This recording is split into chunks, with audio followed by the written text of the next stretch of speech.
पकड़ पकड़ कर कंट्रोवर्सी में लाने वाले भी बहुत सारे लोग किसी भी तरीके से वो निकट तो आ रहे हैं ना। संयोग और सौभाग्य प्रकृति के पर्याय, अध्यात्म तर्क के बिना चल ही नहीं सकते। जहां से ये प्रश्नकर्ता आया जी वहीं से माया आई। नमस्कार। बहुत ही महत्वपूर्ण विषय, एक ऐसा विषय जिसमें जितनी गहनता से, जितनी गहराई से उतरा जा सके उतरना चाहिए।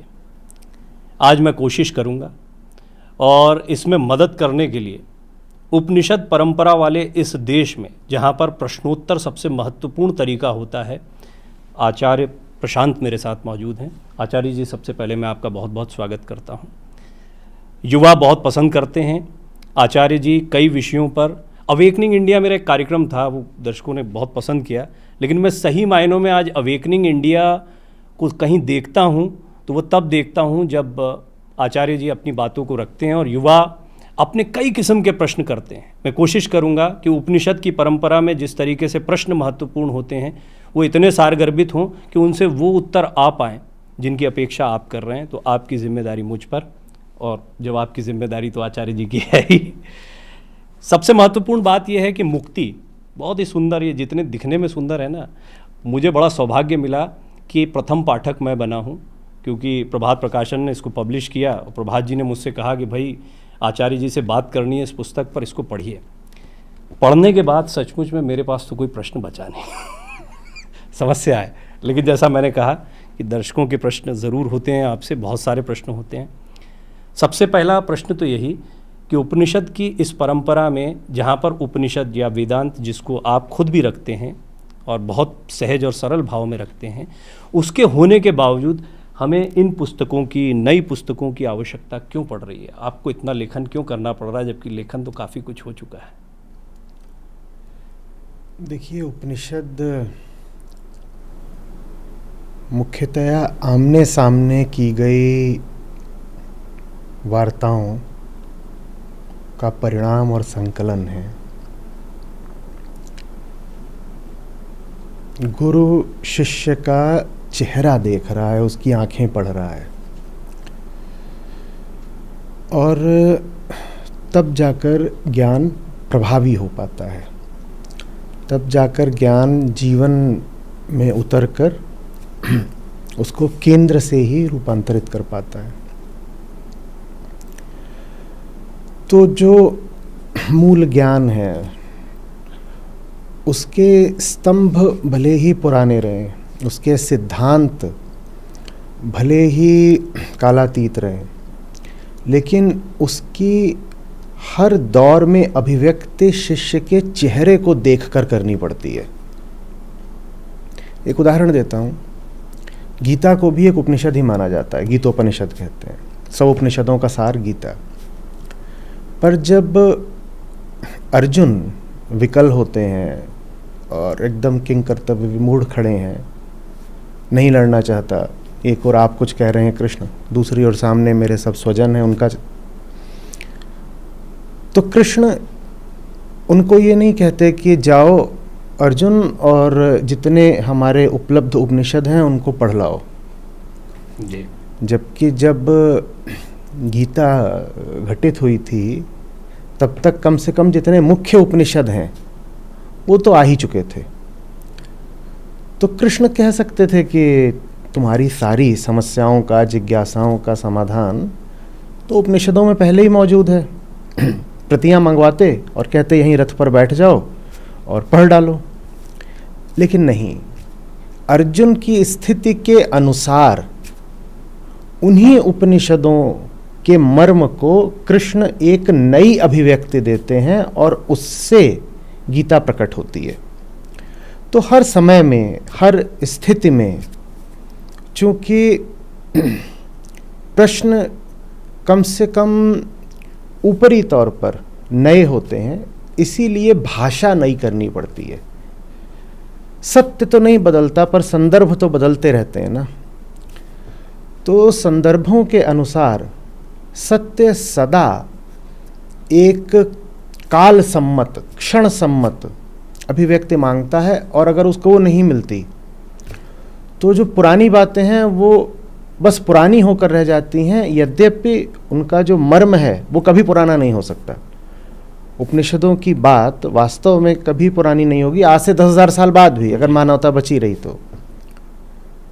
लेकिन उसको हर दौर में और हर नए दर्शक के सामने, श्रोता के सामने, शिष्य के सामने, जिज्ञासु के सामने एक नए तरीके से प्रस्तुत ज़रूर करना पड़ेगा।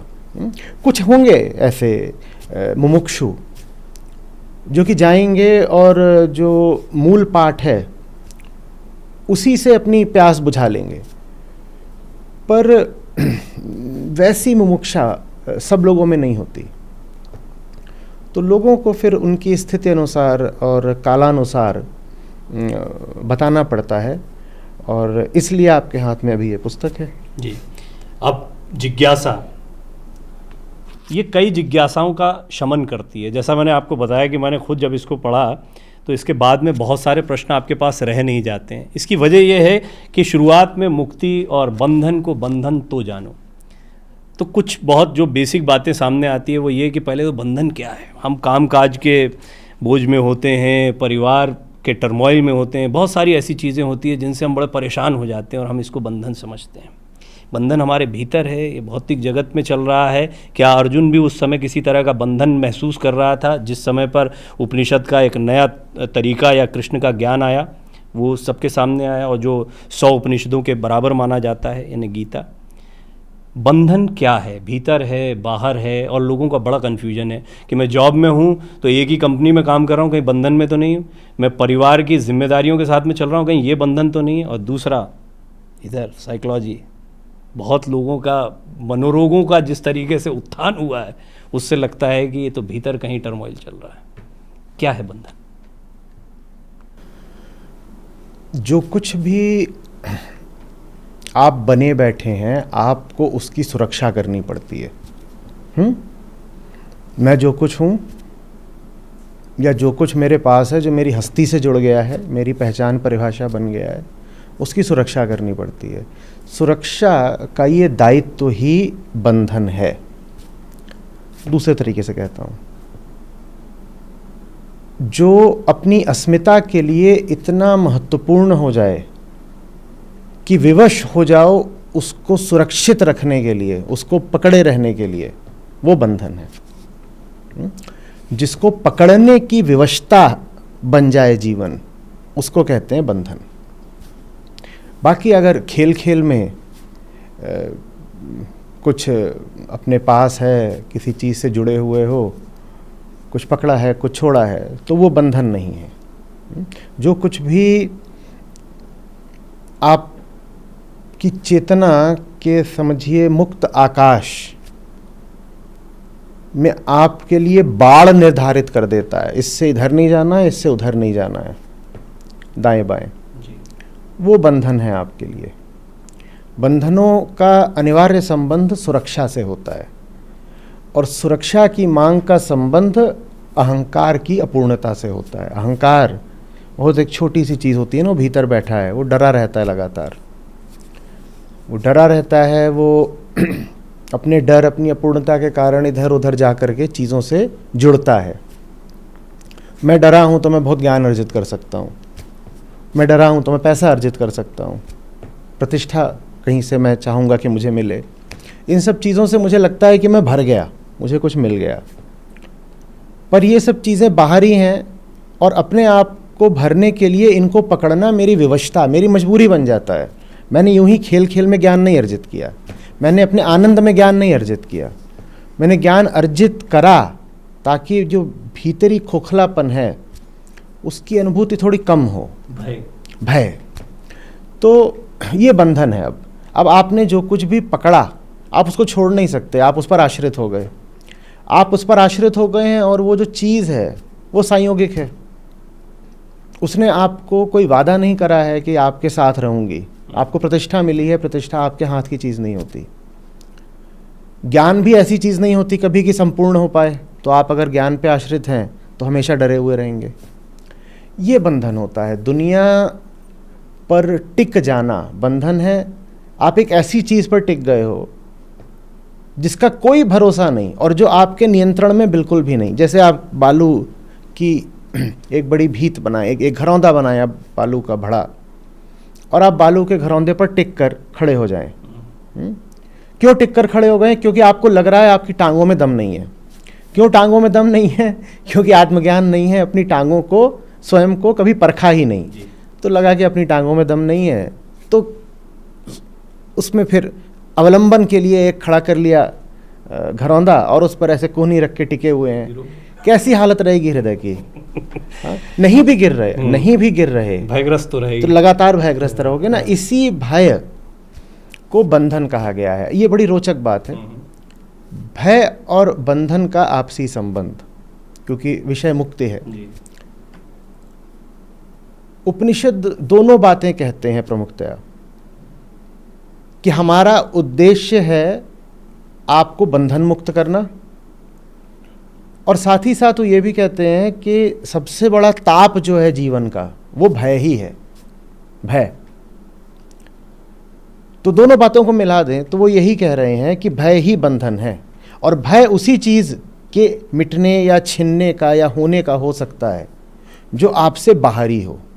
तो जो बाहरी है वही आपका भय है, वही आपका बंधन है। मेरे जहन में हमेशा एक सवाल आता है कि हमारा मूल स्वरूप तो सत्य ही है, अभय ही है। ये जितना कुछ टांगा है ये हमने बाद में टांगा है, और समस्या यही है कि अब वो जो ज़बरदस्ती टांगा है, बड़े मोह से टांगा है, अब उसको उतारना है। मतलब मुक्त तो हम हैं ही, लेकिन हमने बंधनों को पहले तो लाद लिया है, अब उतारने के प्रयोजनों पर जा रहे हैं। नहीं, मुक्ति कोई सिद्धांत नहीं होती है। मतलब अगर मैं बस यूं ही जान लूं, पढ़ लूं कि मैं मुक्त हूं, तो उससे जो मेरा मुक्त स्वभाव है मैं उसमें स्थापित नहीं हो गया। बंधन बाद में नहीं आते। ये पाश्चात्य सोच है कि man is born free and everywhere ही, ये उन्होंने कहा। भारत ने ये समझा कि man is not born free. बाद में नहीं आए हैं बंधन, जन्म से ही आए हैं बंधन। जन्म ही तो पहला बंधन है, जन्म ही तो मूल बंधन है। इसीलिए जो सत्य है, आत्मा है, उसको अजात कहते हैं कि उसका जन्म नहीं हो सकता। जिसने अपने आप को जन्मा हुआ मान लिया, माने जिसने अपने आप को देहधारी घोषित कर दिया, मैं यही देह तो हूँ, उसका बंधन शुरू हो गया। और ये मान्यता तो जो शिशु पैदा होता है उसमें गर्भ के दौरान भी होती है। पैदा होने की क्या बात करें, जब वो गर्भ में है तब भी वो अपने आप को देह तो मान ही रहा है, और अपना जो ये पिंड है इसकी सुरक्षा का वो पूरा प्रयास करता है। जब वो पैदा होता है तो वो बाहर गर्मी सर्दी है उस हिसाब से प्रतिक्रिया करता है। गर्मी सर्दी किसके लिए है? देह के लिए ही तो है। भूख लगी है तो भी वो रोएगा। भूख किसको लगी है? देह को ही तो लगी है। तो देह भाव ही पैदा होता है। देह क्या पैदा होगी? देह भाव पैदा होता है। ये जो देह भाव है यही पहला बंधन है, और उसके बाद इस पर और बंधन लदते जाते हैं, क्योंकि देह भाव का मतलब है क्षुद्रता का भाव। छोटी सी देह, इतना बड़ा ब्रह्मांड, मैं कहाँ फंस गया, मैं छोटा हूँ। मेरी देह भी छोटी है, मेरा सामर्थ्य भी छोटा है, मेरी बुद्धि छोटी है, मेरा ज्ञान छोटा है। हर व्यक्ति इसी के साथ पैदा होता है, मैं छोटा हूँ, मैं हर तरीके से छोटा हूँ, और इतना बड़ा संसार है जो कभी भी मेरे साथ कुछ भी कर सकता है। साथ ही साथ चूंकि मैं छोटा हूँ तो अपने आप को बड़ा करने की मुझ में कामनाएं हैं। उसी छुटपन के भाव से कामना उठती है, और मेरी कामनाएं भी सब कहाँ पूरी होंगी? इसी संसार में पूरी होंगी। तो ये संसार मेरे लिए बड़ी महत्वपूर्ण चीज़ बन जाता है। एक और तो ये भयानक है, मुझसे कुछ भी छीन सकता है, और दूसरी ओर ये मेरे लिए अवसर है कामना पूर्ति का। तो मैं इसकी ओर देखता हूँ ऐसे लालायित निगाहों से कि क्या इधर मिल जाए, कुछ उधर मिल जाए। और जैसे जैसे मैं दुनिया की ओर ज़्यादा देखता जाता हूँ, वैसे वैसे अपनी ओर देखने कि मेरी कोई हसरत बचती नहीं। किसी तरह का मुझे कोई कारण लगता नहीं कि समझूं तो कि देखने वाला कौन है। बस जो चीज़ें दिख रही होती हैं वही मुझे बहुत महत्वपूर्ण लगने लग जाती हैं। यहाँ तक कि मैं शुद्ध बुद्ध संपूर्ण आत्मा हूँ, ये ज्ञान भी मैं बाहर से ही ले आता हूँ। अब ये ज्ञान अगर मैंने कहीं किसी किताब में पढ़ लिया है तो वो मेरे लिए मानसिक सामग्री बन सकता है अधिक से अधिक। वो जीवन इतनी आसानी से नहीं बनेगा। जीवन वो तब बनता है जब पहले मैं पूछूं कि ये जो मेरे भीतर है, जो डरा रहता है, जो इतनी कामनाएं करता है, जो कभी ईर्ष्या में जलता है, कभी सुख के पीछे भागता है, कभी दुख से डरता है। ये कौन है, कहाँ से आया, और आज तक इसने जो करा है उससे इसने क्या पाया, और आज जो ये करने जा रहा है ये इसने जो अतीत में करा है उससे कुछ भिन्न है क्या? ये कुछ बहुत मूलभूत मौलिक प्रश्न हैं जो मैं समझता हूँ हर समझदार इंसान को, हर जिम्मेदार इंसान को अपने आप से प्रतिदिन पूछने ही चाहिए। क्योंकि हम जिंदगी जीते जाते हैं, नए नए निर्णय करते जाते हैं, और उन निर्णयों के आधार का मुझे खेद है कि हमें बहुत कम पता होता है। हम सबको ही, हम सब एक जैसे ही हैं, हमें बहुत कम पता होता है कि हम वो निर्णय क्यों कर रहे हैं, वो निर्णय कहाँ से आ रहा है। तो वो निर्णय कुछ हमको खास लाभ दे नहीं पाते, नुकसान ही ज़्यादा कर जाते हैं। छोटी सी ज़िंदगी होती है, समाप्त हो जाती है। आपको बीच में रोककर अपना प्रश्न पूछने का मन नहीं करता, ऐसा लगता है धारा प्रवाह जो बोल रहे हैं बोलते चले जाएं, लेकिन फिर याद आता है कि दर्शकों के जहन में कुछ ना कुछ सवाल आ रहे होंगे। एक सवाल जो आएगा निश्चित तौर पर पूछेंगे, वो सबसे पहले ये कि ऐसे ही डिसीजंस आपने लिए होंगे लाइफ में, कई बार लिए होंगे, कन्फ्यूजन्स भी बहुत मुमकिन हुए होंगे। क्या आज आचार्य जी जो हैं वो मुक्त हो चुके हैं और ये जो मुक्ति की अवस्था है वो उनको प्राप्त हो गई है, या ये स्वरूप होगा मुक्ति का? कुछ भी नहीं, यात्रा है मुक्ति। मुक्ति की कोई अवस्था नहीं और या अवस्था नहीं है, कोई आखिरी बिंदु नहीं है, कोई डेस्टिनेशन, मंजिल, पड़ाव नहीं है। मुक्ति की ओर ही लगातार बढ़ते रहना, मुक्ति के प्रेम में, बस यही मुक्ति है। जो कह रहा है कि मैं मुक्त नहीं हूँ, पर मुक्ति मेरा पहला प्रेम है, ईमानदारी से मेरा पहला प्रेम है, और उसी की ओर तकता रहता हूँ, उसी को बढ़ता रहता हूँ, उसको तो आप फिर भी किसी अर्थ में मुक्त कह सकते हैं। पर जो घोषित कर दे कि मैं मुक्त हो ही गया और मेरी यात्रा समाप्त हो गई, उसको जान लीजिए कि शायद इसकी शुरू भी नहीं हुई अभी यात्रा। तो लगातार बढ़ते रहें, जीवन गति का ही नाम है। कृष्ण का भी यही संदेश है, उपनिषदों का भी यही सारामृत है। बढ़ते रहिए लगातार, चरैवेति चरैवेति। ऐसी कोई आखिरी घड़ी नहीं आती कि आप कह दें कि मेरा तो निपट गया। कोई अवस्था फिर भी आप देखते हैं, कोई मनुष्य क्या वो सामाजिक सुधार के लिए निकल जाता है, आपकी तरह युवाओं को प्रेरित करता है, अवेकनिंग के लिए निकलता है और लोगों को बताता है देखो मुझे क्या मिला है वो मैं तुमको बताता हूँ। कोई ऐसी अवस्था हर एक मुक्त पुरुष की आती है? आपको लगता है विभिन्न कार्य क्षेत्रों में कोई मुक्त हो सकता है और वो अपने अपने क्षेत्र में बढ़िया काम करता रहे, लेकिन फिर वहाँ बंधन और मुक्ति का कन्फ्यूजन आ जाएगा? हर क्षेत्र अपने आप में एक सीमा है ना। क्षेत्र का क्या मतलब है? कोई कार्य प्रणाली या कोई कार्य पद्धति जिसमें आप लिप्त हैं। हाँ, जिसको सीमा से रेखांकित कर दिया गया, जिसके इर्द गिर्द आप एक बाड़ खींच पाए, उसको ही तो क्षेत्र कहते हैं ना। ये क्षेत्र, तो क्षेत्र अपने आप में बंधन है। तो क्षेत्र में मुक्ति जैसा क्या होता है? क्षेत्र में उत्कृष्टता हो सकती है। मुक्ति का मतलब होता है कि मैं सब क्षेत्रों का क्षेत्रज्ञ हूँ, मैं जान रहा हूँ ये सारे क्षेत्र क्या वस्तु हैं। मैं हो सकता है इस क्षेत्र में हूँ, कल उस क्षेत्र में हूँ, पर कोई क्षेत्र मेरी पहचान नहीं बन जाएगा। जैसे उपनिषदों में पक्षी का उल्लेख आता है हमें कुछ सिखाने के लिए। पक्षी उड़ के आया, एक डाल पर बैठ गया है, चिपक नहीं गया है। कल उड़ेगा, दूसरी डाल पे बैठ जाएगा। स्वभाव उसका आकाश है। डालें प्राकृतिक और संयोगिक हैं, आज ये डाल कभी वो डाल। पंख प्रेम है उसका, और आकाश में उसको जाना है। पर कभी वो ये भी नहीं कह सकता कि अब तो मैं आकाशवत हो गया, क्योंकि अभी देह है तो रहेगा तो पक्षी ही।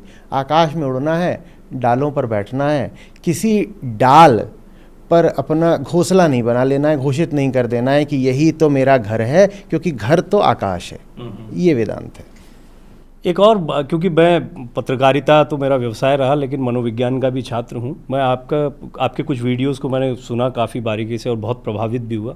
उसमें एक महत्वपूर्ण बात थी कि आप शायद IIT बॉम्बे में आप बात कर रहे थे, और उस समय पर आपने कहा कि विज्ञान अंदर की चीज़ों को नहीं बताता या अंदर की चेतना। लेकिन ये सही बात है कि चाहे हम विज्ञान की दृष्टि से देखें तो साइंस जो हमारा स्ट्रीम रहा है, या और दूसरे जितने भी हमने, लेकिन आपको लगता है कि मनोविज्ञान उस दिशा में आगे बढ़ता हुआ, और ये जितना भी हम कुछ सोच रहे हैं ये सिर्फ हमारे मस्तिष्क, हमारे चित्त, या जैसे हम कहते हैं चित्तवृत्ति निरोध है।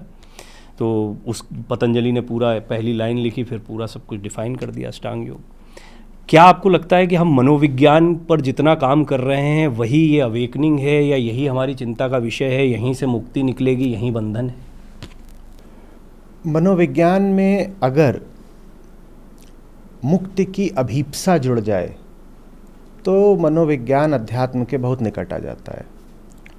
मन को जानना बहुत अपने आप में अच्छी और आवश्यक बात है, और मैं कहा भी करता हूँ कि जो लोग एक सच्चा गहरा जीवन बिताना चाहते हों तो जो 4-5 क्षेत्र हैं जिनका उन्हें ज्ञान अति आवश्यक है, उनमें एक मनोविज्ञान भी है। तो मनोविज्ञान है तो ज़रूरी ही, पर मन के व्यवहार को, ढर्रों को, पैटर्न्स को समझना एक बात है, और मन के केंद्र में जो अहम बैठा हुआ है, अहम, उसकी मुक्ति का उद्देश्य लेकर के चलना, वो थोड़ी सी अलग बात हो जाती है।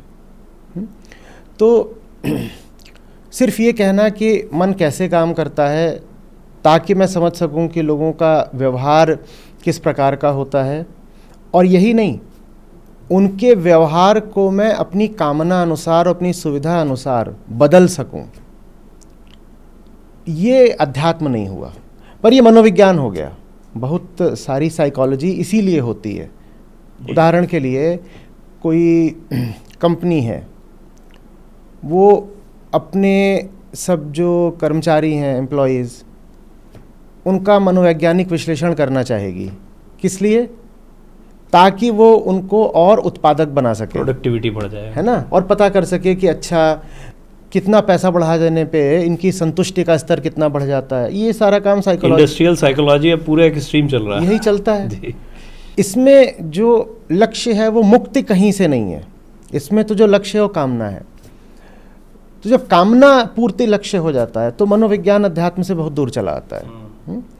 अध्यात्म तब है जब उद्देश्य मुक्ति हो। आप कुछ भी जानने निकले हैं भीतर मुक्ति के प्रति प्रेम लेकर के, तो वो अध्यात्म है।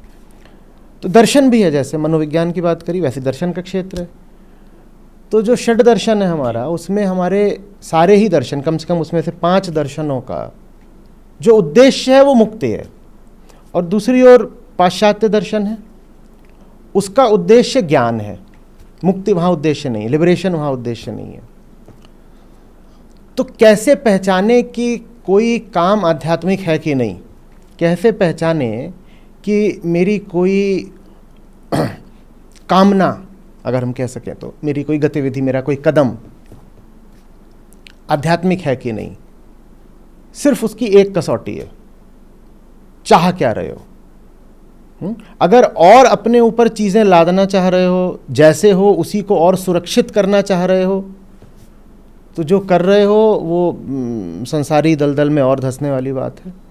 और अगर उद्देश्य है कि जहाँ मैं पहले ही फंसा हुआ हूँ, भीतरी जो भूल भुलैया है, उससे आज़ाद हो पाऊँ, तो जो भी कुछ कर रहे हो वो आध्यात्मिक काम है। फ़र्क नहीं पड़ता कि वो जो काम है वो औपचारिक तौर पर किस क्षेत्र में आता है। औपचारिक तौर पे वो कुछ भी हो सकता है कि वो खेल के क्षेत्र में आ जाए, राजनीति के क्षेत्र में आ जाए, कोई भी क्षेत्र हो सकता है, अभिनय का क्षेत्र हो सकता है, लेकिन वो काम फिर भी आध्यात्मिक कहलाएगा अगर निगाह आज़ादी पर है, आंतरिक मुक्ति पर है। बड़ी सुंदर बात आपने कही। दरअसल ये मेरे दिमाग में चल भी रहा था कि वर्तमान राग की निवृत्ति हो जाए और नवीन राग उत्पन्न ना हो, ऐसी कोई अवस्था को, क्योंकि ये स्वामी शरणानंद थे, मानव सेवा संघ चलाया, उन्होंने काफ़ी कहा करते थे, वो बड़ा सुंदर बात थी उनकी। आपको लगता है कि ये वर्तमान राग की निवृत्ति ये एक विषय है? क्योंकि इसमें, हालांकि मैं आपको बता दूं, ये जो मुक्ति है, इस पुस्तक में आपको सारे प्रश्नों के बड़े डिटेल्ड जवाब मिल जाएंगे, बहुत ही सुंदरता से। मैंने भी इसको पढ़ा है और पढ़ता रहूँगा, क्योंकि ये एक बार पढ़ने वाली चीज़ नहीं है। लेकिन फिर भी ये विद्यमान राग जो हैं, मान लीजिए अभी शादीशुदा लोग आपको सुन रहे हैं, मान लीजिए अभी कोई कंपनी का CEO आपको सुन रहा है, या उसने अभी और सपने देख रखे हैं, अपनी कंपनी बनाने के सपने थे, तो वो बोलेगा कि आचार्य जी कहीं ये तो नहीं बोल रहे हैं कि भाई अब उठाओ झूला और निकलो, मुक्ति का मतलब ये तो नहीं है। देखिए, चिड़िया को डाल पर बैठने की तो कभी कोई मनाही हो नहीं सकती, ठीक है। चिड़िया डाल पर नहीं बैठेगी तो क्या ताल पर बैठेगी? डूब जाएगी। बात यह है कि आप जिससे संबंध बना रहे हो उससे संबंध क्यों बना रहे हो, भीतर कौन है रागी। जब हम कहते हैं कि राग का परित्याग, तो ऐसा लगता है जैसे दोष राग के विषय में हो, तो फिर हम विषय का परित्याग करने की बात करते रहते हैं। उपनिषद ऐसा नहीं कहते। उपनिषद कहते हैं विषय तो खेल है, मुक्त हो जाना, फिर जितना खेलना हो खेलना इनसे, सब विषय तुम्हारे हैं, सब कुछ तुम्हारा है। समस्या विषयों की नहीं है जिनसे राग पैदा हो जाता है, समस्या भीतर है जो न जाने किसके बैराग में है कि इधर अब जो कुछ भी छोटा मोटा दिखता है उससे राग बैठा लेता है। रागी पर ध्यान देना है, रागी पर, राग पे ध्यान दे करके तो जो बहुत सतही किस्म का अध्यात्म वो खड़ा होता है और वो अक्सर मिथ्याचार पाखंड जैसा बन जाता है कि राग का अर्थ है ये फलानी चीज़ें इतनी मैंने पकड़ रखी हैं, इनको हटा दो तो राग से निवृत्ति हो गई, राग से निवृत्ति हो गई। और कृष्ण साफ कहते हैं कि ऐसों से तो अर्जुन तुम थोड़ा सतर्क ही रहो, जो बाहर से इंद्रिय संयम रखते हैं पर भीतर भीतर उनके उन्हीं विषयों की कल्पना चलती रहती है, कामना। तो रागी कौन है? वेदांत का प्रतिपाद्य विषय अहंकार है, संसार नहीं। अगर हम कहेंगे कि मुझे राग के बारे में ज़्यादा बात करनी है तो मुझे संसार के बारे में बहुत बात करनी पड़ेगी, क्योंकि राग के सारे विषय तो संसार में ही फैले हुए हैं।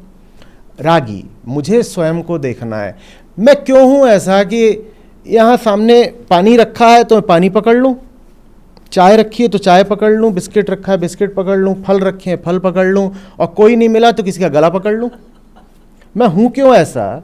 इन हाथों में ऐसा क्या है कि ये कुछ ना कुछ पकड़ने को इतने आतुर हैं? मेरी आंतरिक अवस्था ऐसी क्यों है?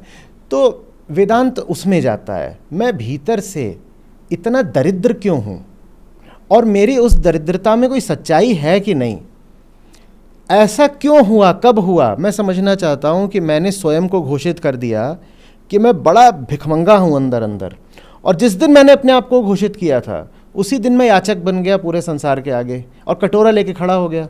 और जो याचक है उसको राग द्वेष दोनों में उलझना पड़ेगा, उसके लिए सुख दुख दोनों अर्थवान हो गए। अब उनकी बात करें या उसकी बात करें, जहाँ से समस्या उत्पन्न नहीं होती है, समस्या उत्पन्न होती है मेरी मूल पहचान से। अहम अपने आप को क्या बोलता है? मैं छोटा हूँ, मैं कमज़ोर हूँ, मैं बड़ा बनूंगा। बड़ा बनने का भाव क्यों आ रहा है? क्योंकि सबसे पहले तुमने माना है कि तुम में कुछ क्षुद्रता है। वो सब कहाँ से आ गया? मुझे किसने सिखा दिया? जब ऐसी जांच पड़ताल होती है, वैसे तो नतीजा जांच पड़ताल के बाद आना चाहिए, पर मैं थोड़ा अग्रिम में बता दूं, जब ऐसी जांच पड़ताल होती है तो नतीजा कुछ कुछ ऐसा आता है कि भाई आधी तो जो मूर्खता है वो हम देह को लेकर, देह के साथ वो पैदा हो जाती है, और बाकी आधा जो भ्रम है वो हमारी परवरिश, हमारी शिक्षा, हमारे संस्कार हम में डाल देते हैं। तो ये दोनों मिल करके देह की उत्पत्ति का तथ्य और उसके बाद जो हमारी पूरी सामाजिक परवरिश हुई है, ये दोनों मिल करके हमें भीतर से इतना छोटा सा और संकीर्ण बना देते हैं। और जिसका स्वभाव आकाश है उसको आप इतना छोटा सा बना दो तो छटपटाएगा ना। इसमें एक सवाल जोड़ दूं मैं, हालांकि आपको रोकना नहीं चाह रहा था। फिर दोषी कौन है इस बंधन का? अगर बाल बुद्धि, बाल सुलभ बुद्धि आया, देह का ज्ञान है, उस समय पर बुद्धि का विकास हो नहीं है। हम फिर साइकोलॉजी में देखते भी हैं कि 6-7 वर्ष की उम्र तक ब्रेन का development, which is a very crucial time, और उस क्रूशियल टाइम के गुजर जाने के बाद में फिर हम देखते हैं कि किस तरीके से बुद्धि आगे, आपने जैसे कहा नेचर वर्सेस नर्चर, हमेशा से ये थ्योरी जो है बहुत महत्वपूर्ण रही है कि हमको प्रकृति पाल रही है कि हमारा नर्चर जो है भीतर से हम ऐसे हैं। दोषी कौन है फिर बंधन का? हम तो लगभग यही प्रश्न है कि माया की उत्पत्ति कहाँ से होती है। बहुत सुंदर ये प्रश्न यही जी, है। जी, जी। हाँ, तो माया को अनादि कहा गया है। वो माया कहाँ से आई जिसने मुझे इतना संतप्त किया, ये प्रश्न है आपका, कहाँ से आई? हाँ, तो जब ये प्रश्न करा जाता है तो ज्ञानी लोग कहते हैं कि वो इस प्रश्न से आई जहां से ये प्रश्नकर्ता आया, जी जी, वहीं से माया आई। जी, मैं समझ गया। मुझे पूरी उम्मीद है कि अभी दर्शक भी समझ रहे होंगे। फिर भी ये जो प्रश्न है यही अपने आप में माया है जी। क्योंकि आपने प्रश्न में एक बड़ी मान्यता रख दी है कि माया है। तभी तो आपने पूछा ना कहां से आई, आपने माना कि है, होती है तभी तो आती है। जो मान ले कि माया है उसी के लिए तो माया है, नहीं तो नहीं है माया। तो जैसे ही आपने कहा माया कहां से आई, आपने मान लिया कि माया है, तो आपने माया पैदा कर दी। जो मान ले कि माया में कुछ वजन है, कुछ तत्व है, उसी के लिए माया है। अन्यथा माया अनादि मानी गई है। हाँ, अनंत नहीं मानी गई है। उसका अंत हो सकता है। अंत कब होता है? आत्मज्ञान से। जितना आप अपने आप को देखते हैं और अपने इरादों को पढ़ने की कोशिश करते हैं और जो भीतर कार्य कारण का उल्टा पुल्टा एक कुतर्क चलता है उसको पढ़ने की कोशिश करते हैं, वैसे वैसे माया का अंत होता जाता है। लेकिन माया का जो अंत है वो थोड़ा सा भीतर डरावना हो जाता है, क्योंकि माया कोई वस्तु तो है नहीं, माया बाहर रखा कोई प्याला तो है नहीं। जो हमारा अहम भाव है वही मूल माया है।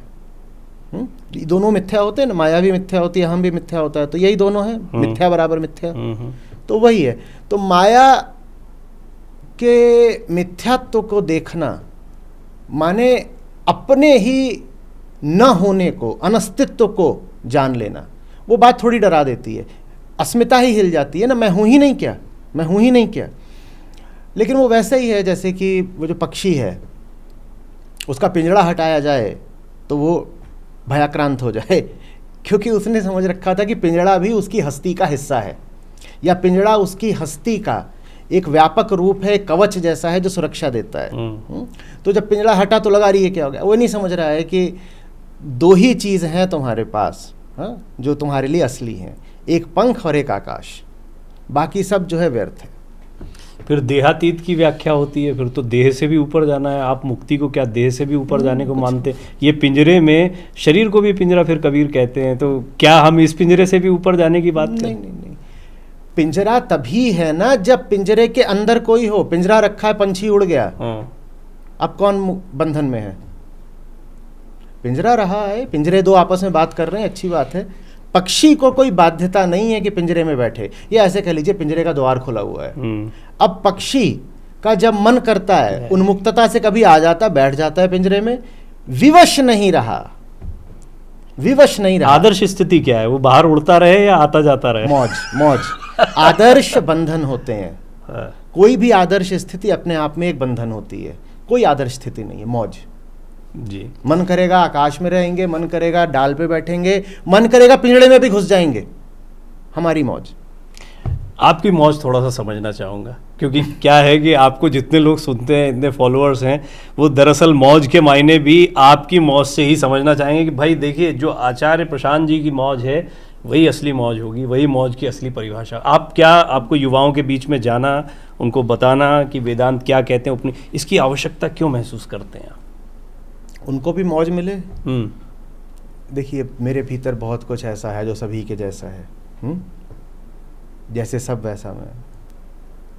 तो सबके जो दुख हैं वो मैं समझता हूँ, क्योंकि वो मेरे भी दुख हैं, मैं उनसे गुजर चुका हूँ, गुजरता भी हूँ। सबकी जो कामनाएं, अभिलाषाएं हैं, उत्तेजनाएं हैं, सुख हैं, उपलब्धियाँ हैं, मैं वो सब जानता हूँ। जैसे एक आम संसारी होता है, मैं वैसा ही हूँ बिल्कुल। लेकिन साथ में शायद मैं थोड़ा सा कुछ और भी जानता हूँ, थोड़ा सा, बहुत थोड़ा सा। वो ये है कि ये सब जो हम करते रहते हैं उसमें तो हमारा काम चलता रहता है, पर ज़िंदगी काम चलाऊ ही हो ये आवश्यक नहीं है। ज़िंदगी उससे थोड़ा आगे की भी हो सकती है।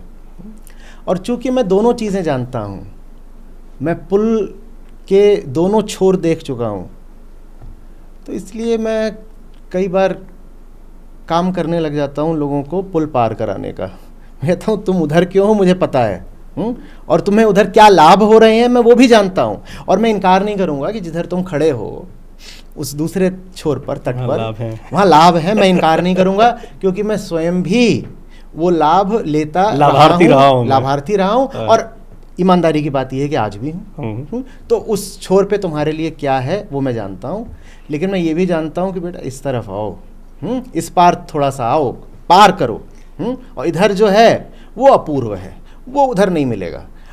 मैं उधर जो है उसकी भर्त्सना नहीं कर रहा, उधर जो है वो ठीक है। इतना तो कर लो कम से कम कि पुल का अनुभव ले लो, एक बार पार करके इधर की थोड़ी हवा ले लो, इतना तो कर लो, बस यही है मेरा काम। पुल के उस तरफ से मायने, अब ये क्योंकि आ गया है प्रश्न, हालांकि आपने सुना भी होगा, लेकिन मेरी अपनी जिज्ञासा है, मुझे ये सुअवसर मिला है कि मैं आचार्य जी से सीधे प्रश्न करूं, तो मैं थोड़ा सा इसको अपने स्तर पर भी समझना चाहूँगा आईआईटी, आईआईएम और फिर सिविल सर्विसेज की परीक्षा, ये सब कुछ क्रैक कर देना, ये अपने आप में एक बहुत ही विलक्षण प्रतिभा को दिखाता है। कि आप नाटक और अभिनय के क्षेत्र में भी कार्य करें, ये आपको ये सब मिल गया क्योंकि आप अत्यंत प्रतिभाशाली हैं, आपके ब्रेन की कुछ बनावट ऐसी रही है, लोगों के जहन में ये जाएगा, या आपने ये प्रतिभाएं जो है बहुत छोटी उम्र में विकसित कर ली, इनको पा लिया, इसलिए आपको विरक्ति का भाव, मुक्ति का भाव जल्दी मिला? चलिए इसका थोड़ा सा विश्लेषण करते हैं। होगी किसी में बहुत प्रतिभा, उस प्रतिभा से वो जो अर्जित करता है उसके प्रति तो उसमें लोभ और कामना और आसक्ति ही रहती है ना। एक भिखारी है, मान लीजिए भिखारी के पास 10 रुपये आए, वो उस 10 रुपये को छाती से बांध के रखता है। और होगा कोई राजा, उसके पास 10 करोड़ है, वो 10 करोड़ को छाती से बांध के रखता है। आपके पास कितना है, इससे आपकी जो वृत्ति है भीतरी वो तो नहीं बदल गई ना। उसके पास 10 है, उसके पास 10 करोड़ है, लेकिन जिसके पास जितना है उसको यहाँ से चिपका के ही तो रखता है ना। अब भिखारी को कह दो 10 छोड़ो, तो उसको बड़ा दुख उठेगा। उसका 10 छीन लीजिए आप तो उसको बड़ा बुरा लगेगा, सब कुछ छीन गया। और राजा का आप 10 करोड़ छीन लीजिए तो उसको ही बराबर का दुख उठेगा। ठीक है, इस मामले में राजा और भिखारी एक बराबर है। तो जब कोई ऐसा तर्क दे कि मस्तिष्क की संरचना थी या जन्मगत प्रतिभा थी, तो फिर छोड़ना भी तो उतना ही मुश्किल रहा होगा ना। उस प्रतिभा से लोग क्या करते हैं, प्रतिभाशाली सब होते हैं, चलिए ठीक है, उच्च शिक्षा जिसको मिल रही है या प्रवेश परीक्षा जो पास कर रहा है उसमें प्रतिभा होगी, माना। उस प्रतिभा का लोग उपयोग क्या करते हैं? पैसा ही कमाने के लिए तो प्रतिभा का उपयोग होता है ना। हाँ, तो उस प्रतिभा से पैसा आ गया 10 करोड़, तो 10 करोड़ जब छोड़ना पड़ता है तो दर्द तो बराबर का ही होता है ना, चाहे भिखारी को 10 रुपये छोड़ना पड़े, बात तो बराबर की ही होती है ना। तो ये तो ठीक है कि अच्छा इनके पास प्रतिभा थी तो इन्होंने आईटी कर लिया, आईआईएम कर लिया, यूपीएससी हो गया, ये हो गया, वो हो गया, 50, ठीक है प्रतिभा थी। तो फिर भीतर लोभ भी तो रहना चाहिए ना कि उस प्रतिभा के माध्यम से जो मैं अर्जित होना चाहिए और ज़्यादा मेरे पास होना चाहिए। सवाल ये भी तो आना चाहिए ना कि किसी के पास 10 रुपया हो तो उसको 10 रुपया छोड़ते हुए भी तकलीफ होती है, और अगर किसी के पास 10 अरब की संभावना हो तो उसने 10 अरब कैसे छोड़ दिया होगा। तो उसमें बात मस्तिष्क की संरचना की नहीं होती है, उसमें बात अपने चुनाव की होती है, अपने प्रेम की होती है। जब लोग कहते हैं अरे ये तो मतलब born with a silver spoon और इस तरह की बातें करते हैं, तो भाई आम आदमी से एल्युमिनियम का चम्मच नहीं छोड़ा जाता, और अगर किसी के पास सिल्वर स्पून है तो उसके लिए तो और मुश्किल है ना छोड़ना। जिसके हाथ में सब कुछ है, जिसको मिला ही हुआ है, अगर वो छोड़ रहा है तो मुश्किल सोचिए कितनी रही होगी। वो मुश्किल सबके लिए रहती है, वो मुश्किल मेरे लिए भी है, आपके लिए भी है, राजा के लिए भी है, भिखारी के लिए भी है, सबके लिए है। हाँ? क्योंकि प्रतिभा कितनी भी हो, भीतर जो लोभ की वृत्ति है वो तो रही ही आती है ना। और इसीलिए प्रतिभा भी बस लोभ को खिलाने पिलाने के ही तो काम आती है। दुनिया के प्रतिभाशाली लोगों के पास आप क्या पाते हो? पैसा। अभिनय में प्रतिभा है, उन्होंने उससे पैसा कमा लिया। राजनीति में प्रतिभा है, उससे वो राजा बन गए। किसी और क्षेत्र में प्रतिभा है, उससे भी वो अपने ही कुछ स्वार्थ के लिए कमा ही रहे होते हैं। प्रतिभा का यही तो इस्तेमाल होता है ना। तो मूल बात होती है कि किसी चीज़ से ऐसा प्रेम हो जाए कि अपना स्वार्थ छोटा नज़र आए। हालांकि वो प्रेम भी स्वार्थी होता है अपना, कह लीजिए कि एक ऐसा बड़ा स्वार्थ मिल जाए कि ये सब जो बाकी चीज़ें होती हैं जिनको हम कमाने की तरफ इतना दौड़ते रहते हैं, और मैं भी दौड़ा हूँ, मैं एक क्षण को भी ये दावा नहीं करना चाहता कि मैं किसी भी तरीके से बहुत विलक्षण हूँ, विशेष हूँ, एकदम भी नहीं करना चाहता। और सब चीज़ें भले ही चल जाएं, मुझे बेईमानी बिल्कुल नहीं पसंद है। और ऐसा कुछ कहना जिसको मुझे फिर ढोना पड़े और जिसको फिर मुझे सच बाद में साबित करना पड़े क्योंकि वो चीज़ है ही झूठ, वो मुझे नहीं पसंद है। हल्का चलना मुझे बड़ा अच्छा लगता है। तो व्यर्थ के दावे करना या अपने आप को दूसरों से श्रेष्ठ बताना, या जैसे चलता है कि एनलाइटेंड बोल दो अपने आप को, इन सब से मैं हमेशा बचता रहा हूँ। और मैंने वादा कर रखा है कि मैं कभी भविष्य में बोलने भी नहीं वाला इन सब चीज़ों को, क्योंकि ये हैं ही मूल रूप से फर्जी बातें, इनमें क्यों फंसना। जिंदगी में थोड़ी थोड़ी आग होनी चाहिए, भीतर धड़कन होनी चाहिए ये नहीं कि बस खाने के लिए पैदा हुए हो, इतना मिल रहा है तो इतना खा लिया, और स्थितियां बनी, संयोग बनी। प्रतिभा भी संयोग ही तो होती है ना, जिसको आप आईक्यू बोलते हैं, उसका कितना तो संबंध ये ग्रे मैटर से है। जन्म से ही निर्धारित हो जाता है बहुत हद तक कि कौन कितना प्रतिभाशाली होगा। कुछ हद तक प्रतिभा को धार दी जा सकती है, पर बहुत बातें तो आपकी शारीरिक संरचना और जो मस्तिष्क की सामग्री है उसी से तय हो जाती हैं। तो वो भी एक संयोग ही है। तो संयोगों का हमें थोड़ी खाना है, जो संयोगों का खाए उसमें फिर चेतना कितनी है। चेतना संयोग पर नहीं चलती, चेतना प्रेम पर चलती है। जिंदगी में कुछ ऐसा होना चाहिए जिसको जब आवश्यक देख लो तो उसके आगे नमित हो जाओ, फिर कहो कि अब मेरे सरोकार और मेरी सुविधाएं, मेरा स्वार्थ, अब इसके लिए छोटी चीज़ हो गई। कुछ इतना आवश्यक और इतना इतना इतना सुंदर दिखाई दे रहा है कि हम उससे इनकार अब कर ही नहीं पाएंगे। प्यार हो गया है, वो करना पड़ेगा। अब उसका नतीजा क्या निकलेगा राम जाने, हमें क्या करना है। कृष्ण बोल गए हैं कि भाई निष्कामता से बड़ा कुछ नहीं, तुम मौज में बस लग जाओ। अगर जान गए हो कि कोई चीज़ सही है तो उसमें तुम जुट जाओ, डूब जाओ, आगे की आगे देखा जाएगा, उसमें कोई तुम्हें बहुत फ़र्क नहीं पड़ना चाहिए। बस वही है, और कुछ भी नहीं है। इसमें जो रिस्पांस होता है वो कितना एनकरेजमेंट आपको देता है कि मतलब युवा आपको आजकल बहुत पसंद कर रहे हैं, बहुत सुनना चाहते हैं। और दूसरा, आपने कहा आप कितने भी बचते रहें, लेकिन पकड़ कर कंट्रोवर्सी में लाने वाले भी बहुत सारे लोग हैं। हो सकता है कि वो आपका नाम लेने से, आजकल आप ट्रेंड बहुत, क्यों मीडिया का आदमी समझता हूँ, आप ट्रेंड कर रहे हैं तो आपके खिलाफ जो भी बोलेगा उसको भी थोड़ा सा माल मसाला मिल जाता है। ये दोनों चीज़ों को आप कैसे देखते हैं? एक तो युवाओं का एनकरेजमेंट आपको कितना एनकरेज करता है, और दूसरा जो कंट्रोवर्सीज आपके खिलाफ होती हैं उस पर आप अगर कुछ कहना चाहें। देखिए, मैं 45 का हो रहा हूँ, ये काम शुरू हुआ था जब मैं 25 का था, और जब मैं 40 का भी था तो बमुश्किल कुछ हज़ार लोग मुझे जानते होंगे। ये जिस प्रसिद्धि लोकप्रियता की आप बात कर रहे हैं, ये पिछले चंद बरसों की है। तो जैसे मैं 15 साल तक गुमनामी में काम करता रहा, वैसे ही आज भी काम कर रहा हूँ। मैं ये देख के नहीं काम करता कि लोग मेरी वाहवाही कर रहे हैं या लोग गालियाँ दे रहे हैं, ये सब। हाँ, मैं उन सब चीज़ों पर नज़र ज़रूर रखता हूँ, पर मैं नज़र वैसे ही रखता हूँ जैसे एक चिकित्सक अपने मरीज़ पर रखता है। ठीक है, कि भाई वो किस दिशा में जा रहा है, उसका क्या हाल हो रहा है, बस इतना ही। मेरी अपनी मूल आंतरिक स्थिति पर कोई फ़र्क नहीं पड़ता कि संसार से मुझे क्या मिल रहा है। अगर संसार से जो चीज़ मिल सकती है मुझको उसको ही देखना होता तो मैं ये काम कर ही नहीं पाता ना। फिर तो बहुत सारे दूसरे काम हैं जो मेरे लिए 20-25 की उम्र में ही एकदम तैयार बैठे हुए थे, मैं वही काम करता रहता। उन कामों में संसार से सब कुछ मिल जाता है। संसार अपनी सारी सुविधा और संपत्ति आपके ऊपर और सम्मान आपके ऊपर लुटा देता है अगर आप उन कामों में चले जाएं तो वो सब चीज़ें नहीं देखनी है।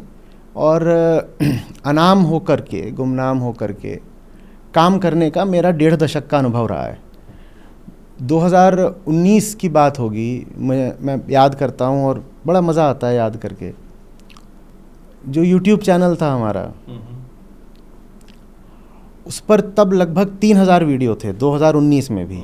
आज 10,000 से ज़्यादा हैं, बल्कि 12-14 हज़ार होंगे सब चैनल वगैरह मिला के। 3000 तब भी थे और उसके सब्सक्राइबर थे 2000। तो 3000 वीडियो और 2000 सब्सक्राइबर, कोई बात नहीं, हम अपना काम लगातार करते रहते थे। ये आज पुस्तक आपके हाथ में है। कोई अचानक से ही बेस्ट सेलर्स नहीं पैदा होने लग गई हैं। जो पहली आई थी वो 2014 में आई थी, वो कोई नहीं जानता उसको, बोधबिंदु उसका नाम था। हम स्वयं ही उसके प्रकाशक थे, कोई उसको जानता नहीं। लेकिन उससे कुछ ऐसा थोड़ी हुआ कि हतोत्साहित हो गए या बुरा लग गया है, सोचने लग गए। जैसे होता ना कि यार गलत फील्ड में आ गया क्या। इनकरेजिंग है आपकी बात में, क्योंकि वो काम ही इतना प्यारा है। वो ना करूँगा तो क्या करूँगा, मेरे पास कोई प्लान बी है नहीं, ना आज है, ना कल था, ना कल होगा। मैं कहीं भी रहूँगा मैं यही कर रहा हूँगा, मैं अस्पताल में भी रहूँगा तो मैं यही कर रहा हूँगा। इसके अलावा और कुछ है नहीं करने का। उसका आशय ये नहीं है कि मैं कहीं भी रहूँगा तो बस बोल रहा हूँगा, मेरा आशा है कि मैं कहीं भी रहूँगा तो चूँकि जान चुका हूँ कि इंसान का जन्म मुक्ति के आनंद के लिए होता है, तो सबको उसी ओर ले जा रहा हूँगा। और अपने भीतर भी जहाँ बंधन खड़े हो रहे होंगे उन पर नज़र रख रहा हूँगा, उनको काट रहा हूँगा, यही काम है और क्या। ये तो सकारात्मक वाला हो गया। कुछ नकारात्मक के लोग ये सब करते हैं, वो अच्छा है, करने दीजिए। देखिए किसी भी तरीके से वो निकट तो आ रहे हैं ना, अगर क्लोजली ऑब्जर्व कर रहा है, मॉनिटर कर रहा है। हाँ, मैं तो कहता हूँ कई बार कि जितना संस्था के लोगों से कहता हूँ कि जितना तुम मुझे नहीं जानते उससे ज़्यादा वो मुझे जानते हैं, जो खोट निकालते हैं, निंदा करते हैं और ये सब अपना। उनको मेहनत ज़्यादा करनी पड़ती, बड़ा बारीकी से सुनना पड़ता है, बहुत मेहनत करनी पड़ती है। तो 100 बातें सुनते हैं वो, तब जाकर एक बात उनको कहीं ऐसी मिलती है कि इसको ले करके अब गुब्बारा फुलाया जा सकता है। तो उनको करने दो, वो सब वही लोग हैं जो मेरी बात को महत्व तो दे ही रहे हैं। महत्व न दिया होता तो फिर उनको विरोध करने की भी ज़रूरत नहीं पड़ती। तो कोई शुरुआत कैसे करता है, कोई शुरुआत कैसे करता है, आप चाकू लेके मारने भी आ रहे हो तो निकट तो आ रहे हो ना, आओ पास आओ, फिर देखते हैं आगे क्या होगा। एक महत्वपूर्ण बिंदु पर मैं बातचीत को लाना चाहता हूँ। आपने जिस पुल का जिक्र किया, अभी मैं उस पुल पर ही टहल रहा हूँ, अभी भी देख रहा हूँ कि उधर लोग खड़े हैं, इधर आप खड़े हैं या वो लोग खड़े हैं जो मुक्ति की बात करते हैं, और बीच में एक सफ़र तय किया जा सकता है। पुल के इस तरफ ज्ञानार्जन के बाद ज्ञान का वितरण ही एकमात्र उद्देश्य रह जाता है जीवन का, या स्वरूप रह जाता है ऐसे लोगों का जो ज्ञानी होते हैं या जिनको मुक्ति की अभिलाषा है। मुक्ति की यात्रा, आपने जैसा भाषा में कहा कि कोई अवस्था तो है नहीं, एक यात्रा है, उस मौज में आप आ गए, तो अब आपके पास मुख्य काम यही रह गया है कि बाकी लोगों को भी उस जगह पर। हाँ, पर अंतर है, ज्ञान आवश्यक रूप से मौखिक नहीं होता है।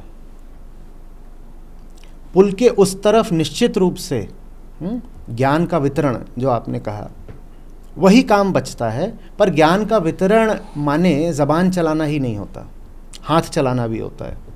दूसरे को ज्ञान ऐसे ही नहीं दिया जाता कि सामने बैठ करके मैं उससे इतनी बातचीत कर रहा हूँ। यहाँ पे संस्था में जो लोग हैं 3/4 ऐसे होंगे मैंने जिनसे कभी एक शब्द नहीं बात करी, आपको ताज्जुब हो कहेंगे अपनी संस्था के लोगों से कभी एक शब्द नहीं। हाँ, 3/4 ऐसे होंगे जिनसे एक शब्द नहीं बात करी।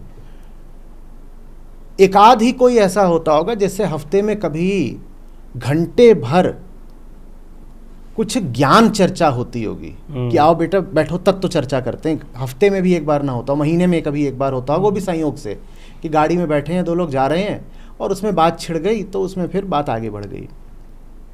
तो फिर इनको ज्ञान कैसे मिलता है? या ये यहाँ क्या कर रहे हैं अगर इनको ज्ञान ही नहीं मिल रहा? इनका उत्थान कैसे होता है? इन्हें लाभ क्या हो रहा है? इन्हें लाभ होता है कर्म से। ज्ञान का माध्यम सिर्फ शब्द ही थोड़ी होते हैं, उनके साथ लग के काम कर रहा हूँ, इससे भी तो सीख रहे हैं ना। तो पुल के उस तरफ ऐसा नहीं है कि उधर जा करके एक प्रचारक या प्रीचर बैठ गया है, क्योंकि ज्ञानी की जो छवि बन जाती है वो कुछ कुछ ऐसी हो जाती है आम जनता में, बतौला, कहें ये काम नहीं करते हैं, ये बस ज़बान चलाते हैं। नहीं, ज्ञान का प्रसार बहुत अच्छी, बहुत सबसे ऊंची बात है, और मेहनत भी बहुत है इसमें। लेकिन हाँ, लेकिन ज्ञान बड़ी मेहनत की चीज़ है सचमुच। नहीं तो आप सिर्फ बोल बोल करके किसी को थोड़ा प्रभावित तो कर सकते हो, परिवर्तित नहीं कर सकते। परिवर्तित तो तभी होता है जब वो आपकी ज़िंदगी भी देखता है, जब देखता है कि आपने अपने आप को कितना उड़ेल दिया है एक सही, सुंदर और प्रेमपूर्ण ज़िंदगी जीने में, मुक्त ज़िंदगी जीने में, तब वो कहता है कि हाँ मैं भी क्यों ना करूं। आपको सामने वाले को सिर्फ अपनी ज़िंदगी नहीं दर्शानी होती, कई बार उसको धक्का भी देना होता है। ज्ञान इसमें ही नहीं होता कि मैंने उसको बता दिया, ज्ञान इसमें भी हो सकता है कि मैंने उसको कहा चलो बहुत बातचीत कर रही, खड़े हो जाओ, काम पे लग जाओ। ये बड़ा ज्ञान दे दिया कि ये बातचीत बहुत छोटी चीज़ है, वहाँ काम है, काम पे लगो, और काम पे नहीं लगोगे तो डांट और खाओगे, दंड भी मिलेगा। ये ज्ञान है। तो ज्ञान में श्रम समाहित है। देखिए गीता के आप कुछ आरंभिक अगर अध्यायों को ही लें तो 2 बातें निकल के आती हैं। सांख्य योग में कहते हैं अर्जुन से कि आत्मज्ञान से ऊंचा कुछ नहीं, और तुरंत आगे आकर के कहते हैं अगले अध्याय में, निष्काम कर्म से ऊंचा कुछ नहीं। तो ये दो कैसे हो सकते हैं जिनसे ऊंचा कुछ नहीं? तो इसका मतलब जो कर्म है, निष्काम कर्म, जो सबसे अच्छा बड़ा कर्म होता है, वो आत्मज्ञान के बिना आ ही नहीं सकता। माने आत्मज्ञान और निष्काम कर्म एक ही बात है। माने अगर किसी को ज्ञान भी देना हो तो कर्म के माध्यम से देना एक बहुत अच्छा तरीका है। वो सीखता जाएगा ना, वो आपको देख करके ज़िंदगी के बारे में न जाने क्या जान जाएगा, जो कि शब्द उसे कभी बता भी नहीं पाते। अनासक्ति का भाव उसके भीतर आप डाल सकते हैं अपने कर्म से, अपने व्यक्तित्व से। देखिए, अनासक्ति छोटी चीज़ होती है, प्रेम बड़ी चीज़ होती है। बड़े से अगर प्रीत जुड़ जाए तो छोटी के प्रति एक वैराग्य, अनासक्ति अपने आप आ ही जाएंगे ना। इस समय आपके पीछे कहीं मान लीजिए कोई छोटा मोटा कीड़ा है, वो झुन कुछ कर रहा है, आपको उसकी आवाज़ सुनाई भी नहीं देगी, अनासक्ति है। क्योंकि आपके लिए अभी इस क्षण में कुछ और है जो बहुत महत्वपूर्ण है। अभी यहाँ पर ये उपकरण है, पीछे वो चल रहा है, उसकी आवाज़ तो देखिए आ ही रही है, अब ध्यान देंगे तो। अभी तक क्या आपको सुनाई दे रही थी? ये अनासक्ति है। वो सब तो रहेगा, मेरे लिए नहीं रहेगा। वो सब है पर मेरे लिए अर्थपूर्ण नहीं है। और ये सब रहते हुए भी मेरे लिए अर्थपूर्ण ना हो, क्योंकि एक ऊंचा सुंदर प्यारा अर्थ मुझे मिल गया है, तो फिर जिंदगी स्वर्ग हो गई। मैं अहम, ये तो हम आपको सुनते भी हैं, लोग कुछ समझने का दावा भी करते हैं, लेकिन महत्वपूर्ण बात है वो मुक्ति, सत्य, परमात्मा, परमपिता, जो भी कह लें, क्या स्वरूप आप देखते हैं? क्योंकि आपको कई लोग देखते होंगे तो वो सोचते होंगे कि क्या स्पिरिचुअलिज्म का मतलब वही होता है जो अभी बहुत सारे पंडालों में देखने को मिल रहा है, या इनका स्पिरिचुअलिज्म कुछ अलग है और भगवान भी कुछ अलग होंगे? विशुद्ध मैं ही परम सत्य है, उसी को आत्मा कहा गया है। पर चूंकि लोगों ने आत्मा को ही अहंकार बना दिया, बोलने लग गए मेरी आत्मा और इस तरह की बातें, तो इसलिए विशुद्ध आत्मा को अलग से इंगित करने के लिए बोल दिया गया परम आत्मा। आत्मा ही परम सत्य है, ठीक है। पर अगर कोई अहम को ही आत्मा बोलना शुरू कर दे तो अब क्या करें, बड़ी गड़बड़ हो गई। तो फिर शुद्ध आत्मा को संकेत करने के लिए कहा गया परम आत्मा, परम आत्मा। नहीं तो परमात्मा जैसा कोई शब्द वास्तव में अनावश्यक है, आत्मा ही पर्याप्त है। अहम की शुद्धि, अहम का विलोप आत्मा कहलाता है। वो आत्मा ही वेदांत का आखिरी सत्य है। उसी आत्मा को ब्रह्म भी कहते हैं, उससे आगे कुछ नहीं होता। अब आप ब्रह्म को परम ब्रह्म कहें और आत्मा को परम आत्मा कहें, ये बात कतई अनावश्यक है, इसकी ज़रूरत नहीं है और ये अज्ञान की ही द्योतक है। तो एक समय था जब ओशो, जय कृष्णमूर्ति, स्वामी चिन्मयानंद जी थोड़ा बाद में, और उससे पहले हम जिस भक्ति मार्ग की बात करते हैं उसमें तुलसीदास जी, सूरदास, ऐसा एक दौर आता है। अभी आध्यात्मिक चेतना के लिहाज से आप इस दौर को कहाँ पाते हैं? क्योंकि हम देख रहे हैं, बेशक इंटरनेट के ज़रिए हो, जैसे भी हो, लोगों के बीच ऐसी चीज़ों की बड़ी लोकप्रियता है। आपके व्याख्यान भी काफ़ी युवाओं के बीच में जाते हैं। वर्तमान दौर को आप आध्यात्मिक चेतना के लिहाज से कहाँ खड़ा पाते हैं? संक्रमण काल है, समस्या है, बहुत समस्या है। एक घटना घटी है जो है तो संयोगिक ही, पर उसने मनुष्य की चेतना पर ज़बरदस्त प्रभाव डाला है। वो घटना है औद्योगिक क्रांति और उसके बाद इंटरनेट का प्रादुर्भाव, industrial revolution followed by the digital revolution. तो इंडस्ट्रियल रिवॉल्यूशन ने आपके हाथ में बहुत सारी चीज़ें रख दी हैं और डिजिटल रिवॉल्यूशन ने आपके मन में बहुत सारी चीज़ें रख दी हैं। तो ये जो भीतर अहम है ना, इसको आशान्वित रहने के लिए अनंत विषय पैदा हो गए हैं पिछले लगभग 3 से 5 दशकों में, जो पहले नहीं थे। अब 3 दशक लें तो इंटरनेट, 5 दशक लें तो विशेषकर भारत के संदर्भ में तो ये जो बाज़ारों का माल से पट जाना है और नए नए तरीके के उत्पादों का छा जाना है विज्ञापनों के साथ, तो आशा बची रह जाती है भीतर कि इस माल से बात नहीं बनी तो उस माल से बात बन जाएगी। दुख अगर बहुत गहरा भी है तो हाथ में इंस्टाग्राम है, उसको स्क्रॉल कर रहे हैं, मनोरंजन चल रहा है, अपने दुख की ओर ध्यान देने की ज़रूरत नहीं पड़ती। दिन भर जिंदगी धक्का देती है, तोड़ती है, अपमानित करती है। किसी बहुत व्यर्थ काम में जी रहे हो, बहुत व्यर्थ संबंधों रिश्तों में जी रहे हो, कोई बात नहीं, सारा अपना अपमान लेके, अपनी गरिमाहीनता लेके रात में बिस्तर पर लेट गए और मनोरंजन कर लिया, बात बन गई। गलत नौकरी कर रहे हो, गलत मान्यताओं को पकड़े हुए हो, कोई बात नहीं, वीकेंड पर चले गए और मॉल में शॉपिंग कराए, और इतनी बड़ी शॉपिंग मॉल है कि 10 दिन भी उसमें घूमते रहो तो भी सारा माल नहीं देख पाओगे। 10 दिन कम बोल रहा हूँ, शायद 4 महीने में भी वहाँ का सारा माल नहीं परख पाओगे। तो आदमी कभी फिर निराश नहीं होने पाता, और वो निराशा बहुत ज़रूरी है। आदमी को लगातार ये भाव बना रहता है, मैं गलत नहीं था, मैं सिर्फ अभागा था जी। मैं गलत नहीं था, बस आज तक सही संयोग नहीं पड़ा मेरा, मैं अभागा था। मैं अगले प्रयत्न में ज़रूर सफल हो जाऊंगा, और अगले प्रयत्न के लिए देखो अभी कितने विकल्प बाकी हैं। वो देखो अभी 5 और वहाँ पर हैं चीज़ें, मैं जाके उनको आजमा सकता हूँ। जबकि तथ्य ये है कि आप आज भी वही कर रहे हो और आगे भी वही करने जा रहे हो जो आपने अतीत में करा है। आप बदल नहीं गए हो। बदलना बड़े सूरमाओं का काम होता है, आम आदमी की हिम्मत ही नहीं होती कि बदल पाए वो। आप आज भी वही कर रहे हो, आगे भी वही करोगे जो आपने अतीत में करा है। पर आज जो माल है, जो विषय हैं, सामने जो ऑब्जेक्ट्स हैं, वो आपके सामने एक नई शक्ल लेकर आ गए हैं, और जो नई शक्ल है आपके लिए नई आशा बन जाती है।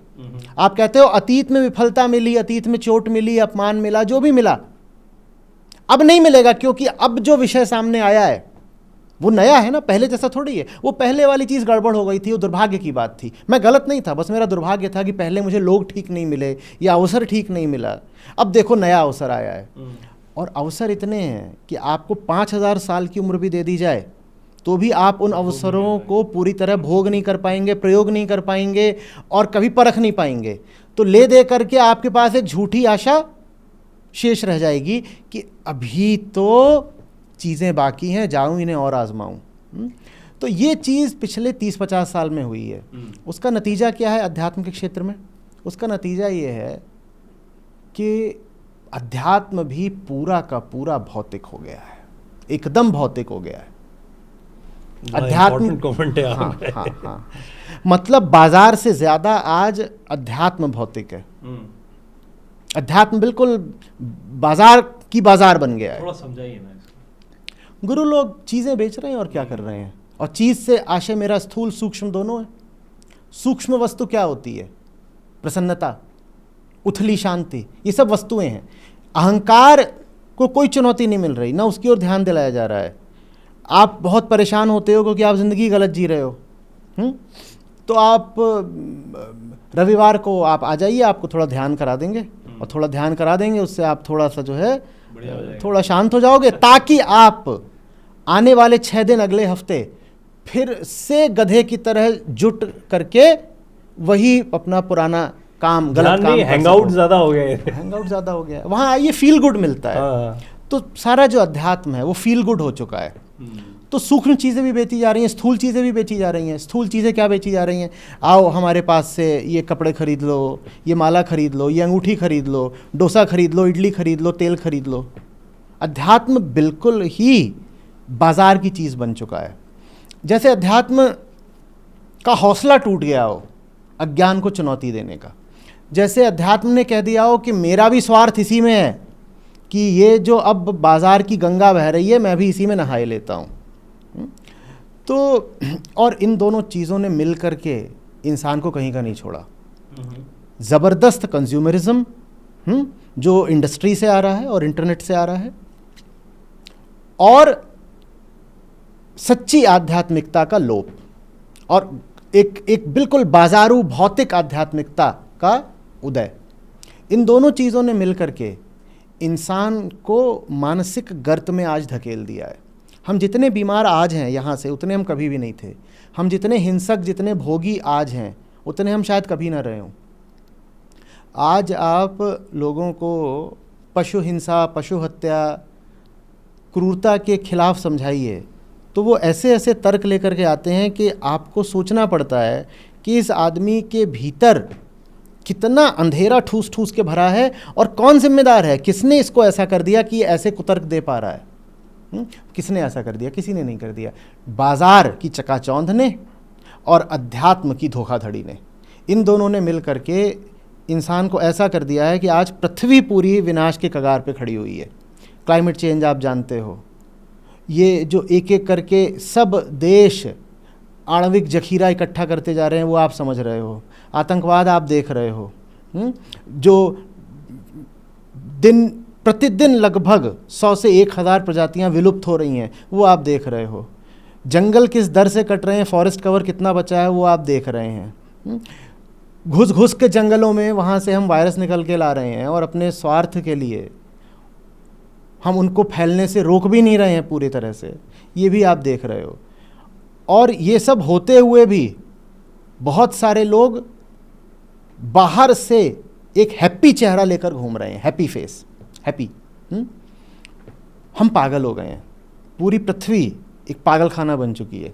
हमें दिख ही नहीं रहा है कि शायद हमारे पास अधिक से अधिक अब कुछ दशक शेष हैं और हमारी इन बदतमीजियों का, मूर्खताओं का जो सबसे बड़ा खामियाजा भुगत रहे हैं वो कौन है?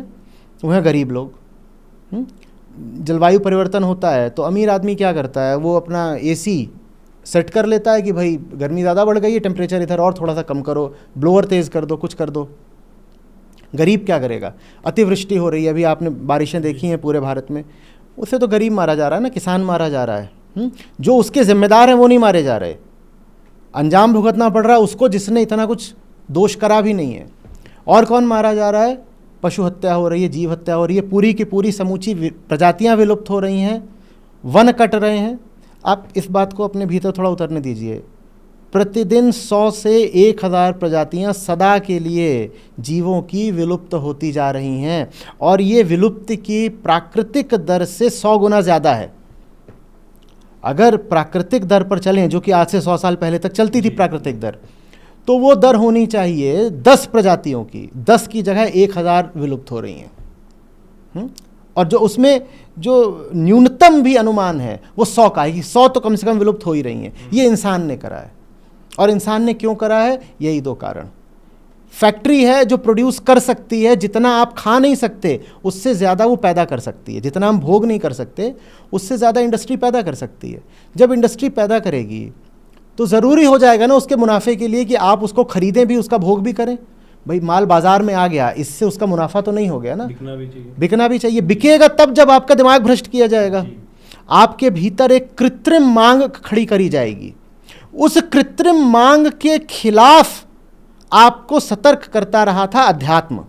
तो अध्यात्म को पूरी तरह गिरा दिया गया है, क्योंकि अगर अध्यात्म खड़ा रह गया तो इतना भोगवाद आगे बढ़ नहीं पाएगा। मेरा प्रश्न इस पे बार बार यही आ रहा था, अध्यात्म इतना कमजोर कैसे हो सकता है कि भौतिकवाद उसको गिरा दे? अध्यात्म अपने आप में कोई चीज़ थोड़ी है, अध्यात्म कोई इंसान थोड़ी है। हमारे ही भीतर सच्चाई की तरफ जो प्रेम होता है उसको अध्यात्म बोलते हैं। मैं स्वयं को जानना चाहता हूँ और ज़्यादा, इसी को तो कहते हैं ना अध्यात्म। मैं स्वयं को ही और अधिक जानना चाहता हूँ, मुझे प्रेम है खुद को जानने से, मुझ में जिज्ञासा है कि मैं चीज़ क्या हूँ, मैं समझूँ। तो वो हम ही हैं। हम अगर चुनाव करें कि ये सब चल क्या रहा है समझूं, तो हम आध्यात्मिक हो गए। और अगर हम कहें कि अरे जानना समझना क्या है, मज़े मारो ना यार, एक दुकान वो है वहाँ मज़े लो, उधर जाओ उससे संबंध बनाओ, वहाँ जाओ वहाँ नौकरी मिलेगी, वो एक नई स्त्री मिल गई है, उधर नया घर आ गया है, अरे वो क्या है, अरे देखो नई गाड़ी आ गई है, नया लैपटॉप। तो वो मेरा फैसला है, मैं चुन सकता हूँ, वो मेरे चुनने पर है। तो ज़्यादातर लोग परिस्थितियों पर चलते हैं। ज़्यादातर लोगों का जो चुनाव होता है ना, वो परिस्थिति आश्रित होता है। और परिस्थितियां आज ऐसी बन गई हैं कि सही चुनाव आम आदमी के लिए बड़ा मुश्किल होता जा रहा है। इससे आपको ये भी समझ में आएगा कि वो सब कुछ छोड़ करके जो मुझे 23-25 की उम्र में उपलब्ध हो गया था, मैंने ये काम क्यों चुना। क्योंकि इस काम को करने वाला मुझे दूर दूर तक कोई दिखाई नहीं देता। वो काम तो कोई भी कर लेगा। सरकारी नौकरी करने वाले बहुत लोग आतुर हैं और अच्छी प्रतिभा के लोग हैं वो कर लें। इंजीनियरिंग का काम भी वो कर सकते हैं, मैनेजमेंट का काम भी वो कर सकते हैं, वो काम बहुत लोग कर सकते थे, पर ये जो काम है ये कोई कर नहीं रहा और ये दुनिया का सबसे ज़रूरी काम है, तो ये काम फिर मुझे उठाना पड़ा है। आपके भीतर ये चीज़ जागृत हुई थी तो बाकी लोगों में अपने आप क्यों नहीं जागृत होती? फिर मैं शुरुआत में आ जाता हूँ। आपने कहा था कि ऐसा प्रतिभा का कोई लेना देना नहीं होता, लेकिन आपकी मेकिंग, आपकी परवरिश, आपका नेचर, आपका नर्चर क्या रहा, वो बहुत सारी चीज़ें इम्पैक्ट करती है। आपको लगता है ज़्यादातर लोगों के लिए नकारात्मक जा रहा है, इसलिए भौतिकतावाद हावी है और अध्यात्म वो नहीं कर पा रहा है या उसको कमज़ोर करने के प्रयास? प्रतिभा की बात नहीं है, मैं बहुत प्रतिभाशाली हूँ भी नहीं। आपके भीतर, क्योंकि आपने स्वयं से ये सारी चीज़ें शुरू करी एक उम्र में और उसके बाद में आज आपको आवश्यकता पड़ रही है कि आप युवाओं के बीच में जाएं और आपको लगता है कि प्रयास और कंसोलिडेट और ज़्यादा मजबूती से कई लोगों को करने चाहिए। ये गैप आप कैसे देखते हैं कि स्वयं से युवा क्यों नहीं जागृत हो पा रहा? प्रेम की बात होती है, प्रेम की बात होती है और अपने आसपास से थोड़े अगर इशारे मिल जाएं, थोड़ा सहारा मिल जाए तो अच्छा रहता है। मैं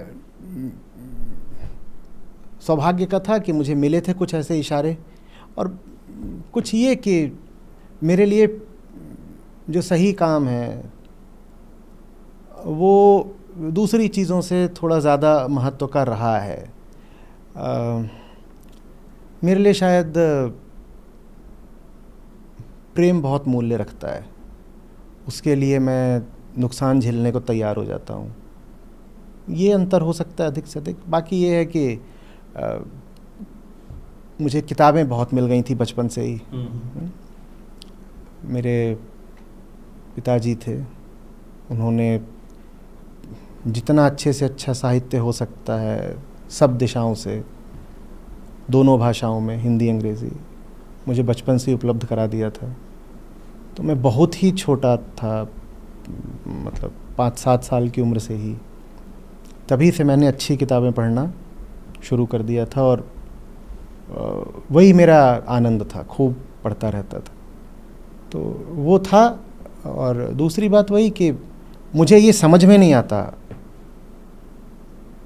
इस मामले में आप कह सकते हैं कि मुझ में शायद कोई कमी है, कोई खोट है, ये नहीं कि मुझ में कुछ अतिरिक्त है, ज़्यादा है। मुझे ये समझ में नहीं आता कि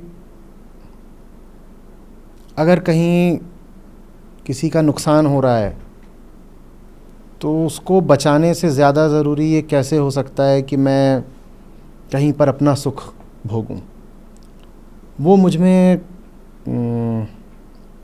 इंद्रिय नहीं है, मेरे पास वो तर्क ही नहीं है, वो क्षमता ही नहीं है, मेरी बुद्धि शायद उस हिसाब से विकसित ही नहीं हो पाई है कि मैं वो तर्क पैदा कर पाऊँ कि उसको दुखी करके या परेशान करके कैसे कोई दूसरा काम करा जा सकता है।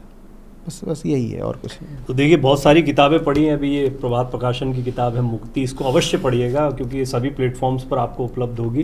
बहुत अद्भुत पुस्तक है। अब मैं कुछ चर्चा को अंतिम चरण में लेकर आता हूँ और मैं आपसे कुछ एक बहुत महत्वपूर्ण प्रश्न पूछना चाहूँगा। पहला प्रश्न तो जो ये अब क्योंकि आपसे बात करते करते धीरे धीरे ऐसा लगता है कि आप इसका ये जवाब देने वाले हैं। आप खुद जब कई बार प्रवचन देते हैं या व्याख्यान देते हैं, स्टूडेंट्स के बीच में जाते हैं, तो बोलते बोलते आपको लगता है कि बातें तो बहुत छोटी हैं लेकिन बड़े विस्तारित रूप से बोलनी पड़ रही हैं। ये आपको कभी बोझिल करती हैं या आपको आनंद हमेशा देती रहती हैं, या कुछ नए विचार आ जाते हैं, कोई नया सवाल भी मैं देखता हूँ घूम फिर के अलग अलग भाषा में वही आ जाते हैं। इसको कैसे मैनेज करते हैं? बहुत पुरानी लड़ाई है। कोई नया सवाल नहीं आता सामने, कोई नया सवाल नहीं होता। जितने सवाल थे वो 20 साल पहले ही शायद समाप्त हो चुके हैं। सवाल नहीं होते, वो इंसान तो नया है ना, तो पुराने सवालों का जवाब भी ऐसे देना पड़ता है जैसे आपके सामने पहली बार आ रहा हो। और बोझिल मैं इसलिए नहीं होता क्योंकि कभी भी मैं अपना जवाब दोहराता नहीं हूँ। अगर मैं जवाब स्मृति से देना शुरू कर दूं तो मैं ऊब जाऊंगा, आगे मैं बोल ही नहीं पाऊंगा। मैं जब आपसे बात कर रहा हूं तो मुझे बिल्कुल याद नहीं है कि मैंने इन्हीं प्रश्नों पर पहले कभी किसी से कुछ बोला है, और यदि बोला है तो क्या बोला है। आप मुझे मेरी ही ये पुस्तक देंगे तो मुझे ऐसा लगेगा कि जैसे किसी और की है। मुझे एकदम नहीं पता मैंने कब बोला था, क्या बोला था।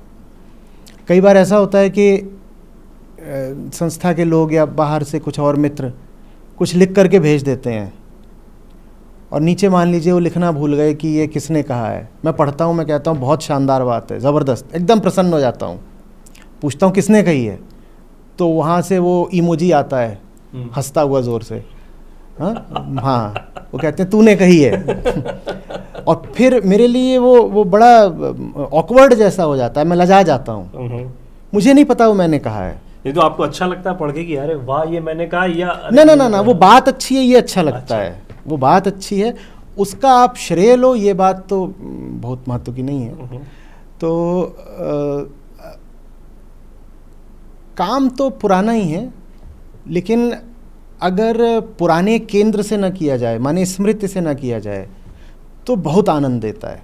अब अभी आपके साथ बात करते हुए हमने कुछ उदाहरण लिए होंगे, वो उदाहरण मुझे नहीं लगता कि हमने पहले ले रखे हैं। और सबसे मैं यही कहता हूँ कि अगर तुम जो करने जा रहे हो वो पहले से ही तय है, पूर्व नियोजित है, तो तुम उसको बिना ऊबे कर कैसे लेते हो? अध्यात्म को जब परिभाषित किया जाता है तो उसमें से एक रोचक परिभाषा ये भी हो सकती है, ऊब से मुक्ति का नाम अध्यात्म है। आम जीवन एक ऊबा हुआ जीवन होता है, बोल्ड। तो बोरियत से मुक्ति का नाम ही अध्यात्म है। आध्यात्मिक जीवन का अर्थ होता है जिसमें एक नवीनता हो, अभिनव जीवन, उसे अध्यात्म कहते हैं। जो प्रतिपल नया है, जिसमें आप अतीत पर आश्रित नहीं हो, जिसमें आप ये नहीं कह रहे कि पहले मैंने ऐसा करा था तो अब उसी को दोहराना होगा, क्योंकि पहले जो करा था वो चीज़ सफल गई थी, पहले जो करा था उसके परिणाम बढ़िया आए थे, तो मैं आज फिर दोहराऊंगा। जिसमें आप कहते हो आज मैं कुछ नया करूंगा, अंजाम जो आए, जो सही है आज वो करूंगा, अतीत में जो किया अतीत में किया होगा, मुझे उसकी ओर बहुत देखना नहीं है। मैं एक्चुअली एक ज़्यादा बड़े प्रश्न की तरफ इसको ले जाना चाह रहा था, जहाँ पर आपका ये उत्तर लेकर आया है। अतीत में आदि शंकराचार्य निकले, यही उपनिषदों की यही स्थिति हो गई थी, या वेद, हम वैदिक करते हैं, हमें वेद पता नहीं है, हमें उपनिषद और वेदांत पता नहीं। बहुत ईमानदारी से मैं भी कई बार चर्चा करता हूँ, कहीं कोई वेद, मैं कहता हूँ कि उपनिषद पढ़ा है कोई, और मुझे भी जब लज्जा हुई कि यार ये प्रश्न पूछने से पहले खुद भी पढ़ना आवश्यक है, और जब पढ़ा तो लगा कि इससे ज़्यादा साइकोलॉजिकल कोई किताबें नहीं हो सकती। इसमें कहीं वो बातें नहीं है, कहीं वो ढकोसला नहीं है जिसको लेकर लोग सर पे ताने ताने घूम रहे हैं। तो शंकराचार्य अतीत में प्रयास कर चुके, और भी हुए होंगे उससे पहले। स्वामी विवेकानंद ने हाल के समय पर बड़ा सुंदर प्रयास किया कि वो वेदांत को लेकर निकले। अभी आप भी ऐसा एक प्रयास कर रहे हैं। अतीत में हो चुका, आप देखिए आपकी वो, क्योंकि आप अपने निजी जीवन की बात कर रहे थे, लेकिन अतीत में इस देश के प्रति कर्तव्य को महसूस करते हुए जो चीज़ें हो चुकी हैं, उनकी पुनरावृत्ति की आवश्यकता क्या और ज़्यादा ज़ोरदार तरीके से है, या आपको लगता है वही फॉर्मूला काम कर जाएगा? कौन सा फॉर्मूला? जो शंकराचार्य जी का था कि वो पूरे देश भर में निकल गए वेदांत को लेकर, या फिर स्वामी विवेकानंद जो विदेशों की तरफ से लेकर फिर यहीं आए कि वेदांत को समझिए आपसे। वो जो मूल बात कह रहे थे और कर रहे थे वो तो सदा वैध रहेगी। वो क्या कर रहे थे?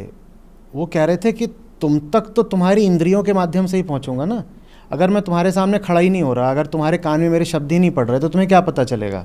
और ऐसे तुम हो नहीं कि खुद जा कर के कहीं कोई पुस्तकालय खंगालोगे और किताबें ले आ लोगे।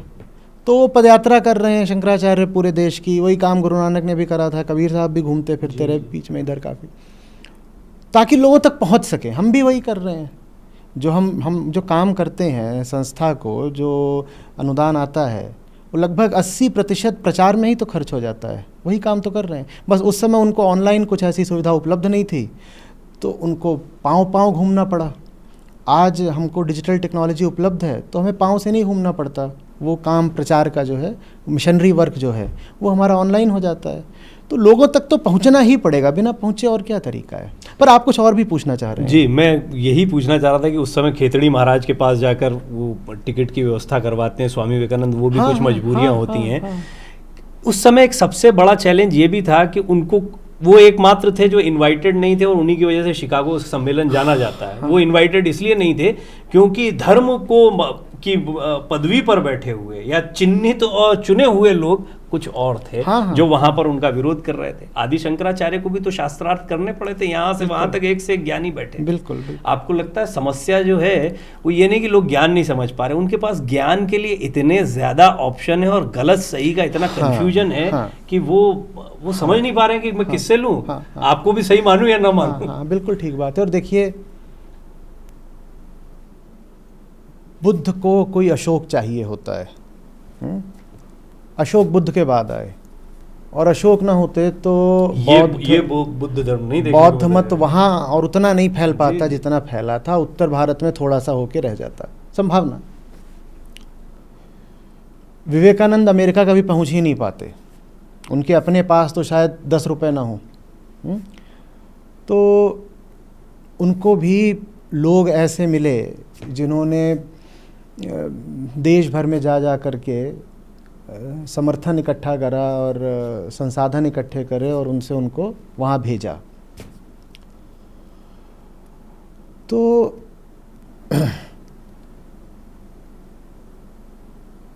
संयोग की भी बात होती है कुछ हद तक कि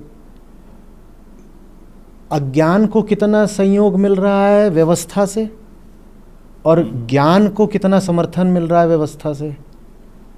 वो जो व्यवस्था होती है वो सामाजिक भी होती है, आर्थिक भी होती है, राजनीतिक भी होती है।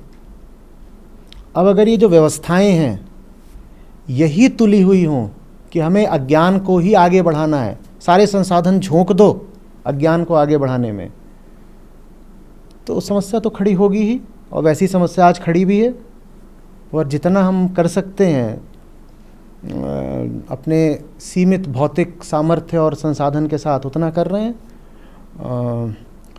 जो ये बाहुबल होता है ये सीमित होता है और संसाधन बल सीमित होता है, आत्मबल लेकिन अनंत हो सकता है। तो उसी आत्मबल के साथ काम कर रहे हैं। लेकिन इशारा आपका बिल्कुल सही है, परिस्थितियां बहुत प्रतिकूल हैं और जिनको समर्थन नहीं मिलना चाहिए उन्हें समर्थन मिल रहा है। आम आदमी के पास देखिए अपनी चेतना नहीं होती। आम आदमी, खेद की बात है, भेड़ की तरह होता है। वो जिसको बड़े मंच पे बैठा पाता है और जिसको बार बार टीवी पर देख लेता है और जिसका खूब प्रचार और नाम सुनता है वो उसी को बड़ा मान लेता है। तो आप किसी को भी बड़ा बना सकते हो, उसको बड़ा मंच दे दो, उसे बड़ी पदवी दे दो, कुछ उसको आप पदक दे दो और जगह जगह पर आप उसको खड़ा कर दो, उसके पीछे भीड़ तैनात कर दो, वो बड़ा हो जाएगा। आप उसको बड़ा कर दोगे, उसके पीछे और लोग चलने लगेंगे और जो उसकी बातें हैं अगर वो विषैली हैं, अगर वो अज्ञान से भरी हुई हैं, अगर उनका उद्देश्य ही है लोगों को और भ्रमित करना, हिंसक बनाना, मूर्ख बनाना, तो सोचिए फिर क्या होगा। सोचने की ज़रूरत क्या है, क्या होगा, देख लीजिए क्या हो रहा है। ये मेरा व्यक्तिगत ऑब्जर्वेशन आप कह सकते हैं, लेकिन मैं आपकी बातचीत को और आपके विचारों को रैशनल और स्पिरिचुअलिज्म के बहुत बीच में पाता हूँ, बहुत बैलेंस जगह पे पाता हूँ। कुछ जैसा जे कृष्णमूर्ति का व्यवहार था। क्या आपको लगता है कि हमारे यहाँ स्पिरिचुअलिज्म को लेकर जो प्रैक्टिसेस हैं उसमें आमूलचूल परिवर्तन की आवश्यकता है और क्या वो संभव हो पाएगा, या फिर आप एक सिलेक्टेड ऑडियंस के लिए जा रहे हैं, आप भीड़ को नहीं देख के आप उन लोगों को देख रहे हैं जो ज़्यादा संभावनाशील है? देखिए, दो ही चीज़ें होती हैं, या तो जिज्ञासा होती है या अंधविश्वास होता है। हम कैसे कह देते हैं कि तार्किकता एक चीज़ है और आध्यात्मिकता दूसरी चीज़ है? इन दो को हमने अलग अलग कैसे बना दिया? रेशनैलिटी, स्पिरिचुअलिटी, इनको हम अलग कैसे बना रहे हैं? भाई तर्क क्या है? तर्क तो कार्य कारण में संबंध को देखने का एक विवेकी तरीका है, इसी को लॉजिक कहते हैं ना। तो तर्क में अपने तो कोई प्राण होते नहीं, तर्क तो अहम वृत्ति का अनुगामी होता है। आप जो करना चाहते हो आप उसके लिए तर्क खोजते हो, ठीक है। जब कहते हो कि इनकी बात तर्क सम्मत है तो बात पहले आती है, तर्क बाद में आता है। तो तार्किकता जैसी कोई चीज़ नहीं होती है। सवाल ये होता है कि वो जो तार्किक आदमी है उसका अहम झुका किधर को हुआ है। मैं अगर कोई पहले से ही तय कामना लेकर चल रहा हूँ, उद्देश्य लेकर चल रहा हूँ, एजेंडा लेकर चल रहा हूँ, तो उसके पक्ष में मैं कितने भी तर्क खड़े कर सकता हूँ और मैं कह सकता हूँ मैं रेशनलिस्ट हूँ, मैं तो तार्किक हूँ, मैं रेशनल आदमी हूँ। तो तार्किकता क्या चीज़ होती है? जब कोई बोलता है, दो ही तरह के लोग हो सकते हैं, या तो वो जिज्ञासु हो, जो जिज्ञासु है वो जानना चाहता है सचमुच क्या हो रहा है, या वो अंधविश्वासी होगा जो अपने भीतर नहीं जानना चाहता और दुनिया में नहीं जानना चाहता चल क्या रहा है, वो बस अपनी जो स्वार्थ जनित मान्यताएं हैं उन्हीं को पकड़ के बैठना चाहता है। अध्यात्म तर्क के बिना चल ही नहीं सकता। भारत में अध्यात्म सारा दर्शन से उठा है ना। वेदांत क्या है, सांख्य क्या है, न्याय वैशेषिक क्या है, चर्चा है, तार्किक विचार, ये दर्शन है, और दर्शन तो तर्क पर ही चलता है। तो अध्यात्म और तर्क अलग अलग कैसे हो गए? वेदांत को हम कहते हैं अध्यात्म है, वेदांत अध्यात्म से पहले दर्शन है, दर्शन तर्क पर ही चलता है। तो तर्क और अध्यात्म को हम अलग अलग बोल कैसे देते हैं? पर जिन लोगों को अध्यात्म की ओर नहीं बढ़ना, उनके लिए ये बड़ी सुविधा की बात हो जाती है। कहते हैं नहीं, हमें अध्यात्म से कोई लेना देना नहीं, हम तो तार्किक आदमी हैं। तुम तार्किक आदमी नहीं हो, तुम गड़बड़ आदमी हो। तुम चूंकि अपने भीतर नहीं देखना चाहते, इसीलिए तुम कह रहे हो कि मैं आध्यात्मिक नहीं हूं, मैं तार्किक हूं। बात इसकी उल्टी है। जो आध्यात्मिक होगा उसे तार्किक होना ही पड़ेगा, लेकिन जो तार्किक होगा वो आध्यात्मिक हो आवश्यक नहीं है। तो आध्यात्मिक ही हो जाइए, तार्किक आप अपने आप हो जाएंगे और तर्क से आगे का भी कुछ आपको मिलेगा। तर्क की सीमाओं को भी जान जाएंगे, तर्क का उपयोग किस दिशा में करना है ये भी जान जाएंगे, भीतर तर्क क्यों उठ रहा है ये भी समझ में आएगा। क्योंकि आप जो करना चाहते हो ना, उसके लिए आपको तर्क खोजना नहीं पड़ता, भीतर से अपने आप तर्क खड़ा हो जाता है, भीतर से अपने आप तर्क खड़ा हो जाता है। उदाहरण के लिए कोई मांसाहारी आदमी है, उसको आप बोलिए कि यार क्या ये हर समय तुम जीव हत्या कर रहे हो, दिख नहीं रहा है उस पक्षी को मार के खा रहे हो? तो कहते हैं नहीं खाएंगे तो पूरी दुनिया में मुर्गे ही मुर्गे हो जाएंगे। और ये उसको तर्क सोचना नहीं पड़ा, ये उसके भीतर से स्वतःस्फूर्त तत्काल उठा है। अब तार्किक आदमी को पता भी नहीं होता कि उसके सारे तर्क उसकी कामना, उसकी वासना से ही तो आ रहे हैं, उसको नहीं पता है। और आप उससे पूछिए कि तुम कौवे नहीं खाते, तो पूरी दुनिया में कौवे ही फैल गए, तो वो इधर उधर करेगा और आपसे नाराज हो जाएगा और चला जाएगा और आपको कुतर्की बोल देगा। इंटरेस्टिंग। एक बहुत महत्वपूर्ण बात, मैंने आपकी बातों से 2-3 शब्द पकड़े हैं। मैं अब बिल्कुल चर्चा को विराम की तरफ ले जाऊंगा बहुत जल्दी, लेकिन बड़े 2 महत्वपूर्ण शब्द बड़ी देर से मैं इंतज़ार कर रहा था, और ये क्योंकि एक इंटरव्यूअर के नाते मुझे ये शब्द मिले तो मैं ज़रूर आपके इस पर प्रतिक्रिया जानना चाहूँगा। संयोग, सौभाग्य और तर्क।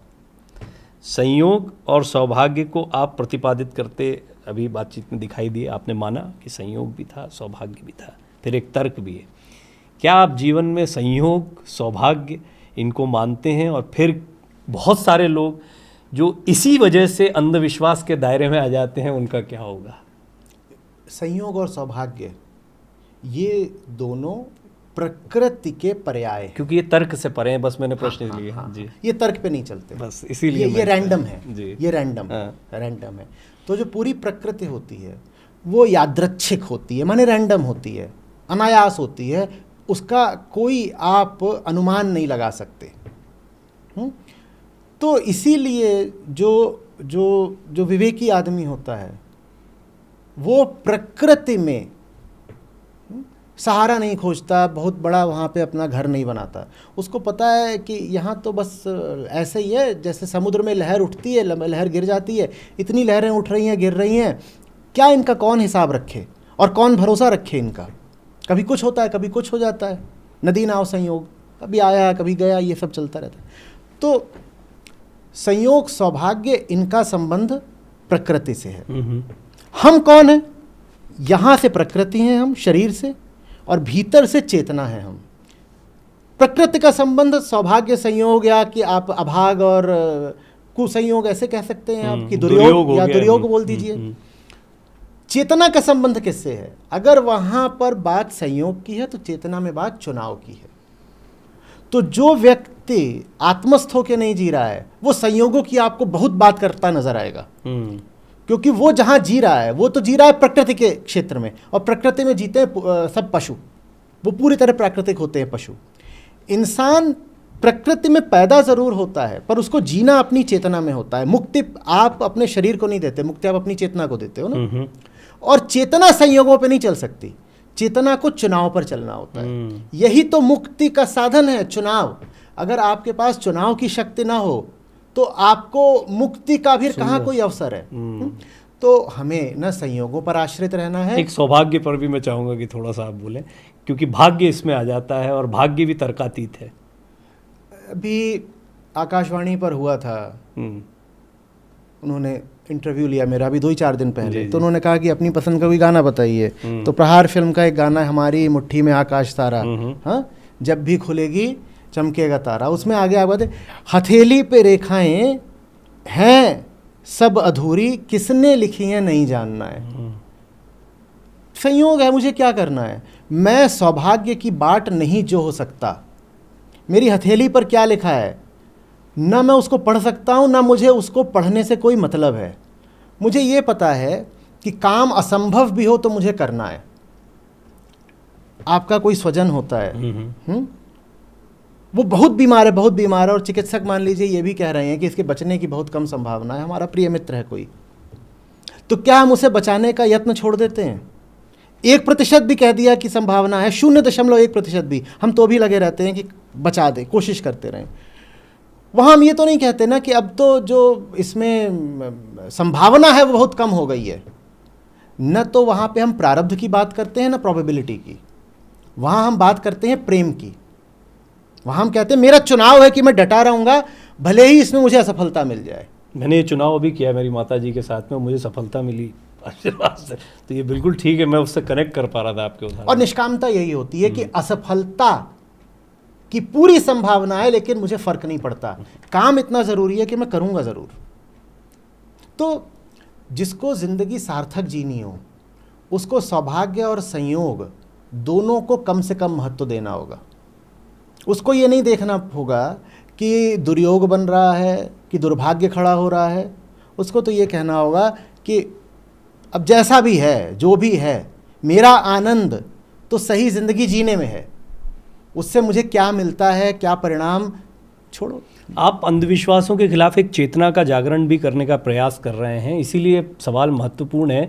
ये होता है नहीं होता है, पहले तो इसी पर अटक कर रह जाते हैं कि कुछ अदृश्य, कुछ अननोन, कुछ ऐसा सौभाग्य, कुछ संयोग, कुछ दुर्योग, ये किस्मत का खेल, और फिर उस पर जो दुकानें सजती हैं वो एक अलग बात है। लेकिन ये होता है नहीं होता है पर ये अटक कर रह जाता है। और आपके दर्शक में से कुछ के सवाल हो सकते हैं, वो होता भी है तो मुझे ही लग रहा है ना कि होता है। मान लीजिए मैं कह रहा हूँ होता है, 4 भूत नाच रहे वहाँ पर, ठीक है, बरगद के पेड़ पे, और डायन वहाँ बैठी है। वो है भी तो किसको लग रहा है कि है? मुझे ही लग रहा है, मुझे ही लग रहा है। और मैं हूँ वो ज़िंदगी के हर क्षेत्र में भ्रमित है। मैं जो हूँ उसको ये नहीं पता कि इसमें चाय रखी है कि कॉफ़ी, उसको ये नहीं पता कि उसे यही शर्ट पहननी चाहिए थी कि टी शर्ट पहननी चाहिए थी, उसे ये नहीं पता उसे साइंस लेना चाहिए था कि कॉमर्स लेना चाहिए था, उसने किस लड़की से ब्याह कर लिया, वो 2 साल बाद पछता रहा है, आज तक पछता रहा है। ठीक, वो ज़िंदगी में कुछ नहीं जानता, किसी चीज़ के बारे में नहीं जानता, न वो बाहर के बारे में जानता, न वो भीतर के बारे में जानता। तो फिर वो भूत के बारे में इतना ज़्यादा कैसे जानता? वो भूत है कि नहीं है इसका निर्धाता तो मैं ही बन रहा हूँ ना। तो मैं भूत की बात ही छोड़ता हूँ, मैं अपनी बात करूँगा। अगर मेरी आंखें ही खराब हैं तो मुझे जो कुछ भी दिख रहा है वो गलत ही होगा। भूत प्रेत की बात करने वाला मैं हूँ। ये जो बात करने वाला है, क्या ये कोई स्पष्टता रखता है आंतरिक? अगर ये स्पष्टता रख के बोले कि हाँ सचमुच भूत प्रेत होते हैं तो मैं नमन कर लूँगा। पर ये जो बोल रहा है ये भीतर से कितना उलझा हुआ है, इसके कोहरा ही कोहरा है भीतर, एकदम अंधकार है अंदर। और उसके बाद ये पूरे दावे के साथ कह रहा है, पूरे यकीन के साथ कह रहा है होता है। अब कोई पागल आदमी आए और वो पूरा दावा ठोक करके गए 7 उंगलियां होती हैं 7 उंगलियां होती हैं, तो मैं क्या करूंगा? मुस्कुराऊंगा। इसलिए नहीं कि 7 उंगलियां नहीं होती, इसलिए कि तू अगर ये भी बोलता कि 5 होती हैं मैं तो भी मुस्कुराता। ये तो छोड़ दे कि तुझे 7 का नहीं पता, तुझे 5 भी कैसे पता? तू तो पागल है जी। मैं तो ये एक यात्रा की तरह चल रहा है, पर टाइम का कंस्ट्रेंट है। आपकी टीम फिर बाद में मुझसे प्रश्न पूछेगी, तो मैं उम्मीद करता हूँ कि समय अवधि में, क्योंकि मुझे बिल्कुल ध्यान नहीं रहा कि आपके साथ कैसे समय बीता है। और सचमुच में ये मेरे अपने अंतर्मन के लिए, मेरे अपने अंतर विकास के लिए जो ये यात्रा रही, ये जो बातचीत रही, बहुत ही सकारात्मक है। इसके लिए मैं आपको नमन करता हूँ, प्रणाम करता हूँ, बहुत बहुत धन्यवाद। पुस्तक इसी तरह से आप लिखते रहें, इसके लिए क्या शुभकामनाएं दूँ, क्योंकि ये तो सतत चलता रहेगा। लेकिन प्रभात प्रकाशन ने पुस्तक प्रकाशित की है, आप इसको तमाम प्लेटफॉर्म्स पर हासिल कर सकते हैं। मैं रिकमेंड करूंगा कि आप इसको अवश्य पढ़ें। और जितनी बातचीत हमने की है ऐसे कई प्रश्नों को, और शायद बहुत सारे, क्योंकि समय अवधि जो है निर्धारित थी, लेकिन कई ऐसे प्रश्न जो नहीं भी आप यहाँ पर सुन पाए होंगे, जिनके उत्तर वो इसमें मिल पाएंगे। इत्मीनान से अवश्य पढ़िएगा। आचार्य जी आपको प्रणाम, तमाम दर्शकों को बहुत बहुत प्रणाम, बहुत बहुत धन्यवाद। अमर उजाला अब आपके टीवी पर भी। अपने स्मार्ट टीवी पर यूट्यूब पर सर्च करें अमर उजाला, चैनल सब्सक्राइब करें और देखें ताजा खबरें, वो भी HD क्वालिटी में।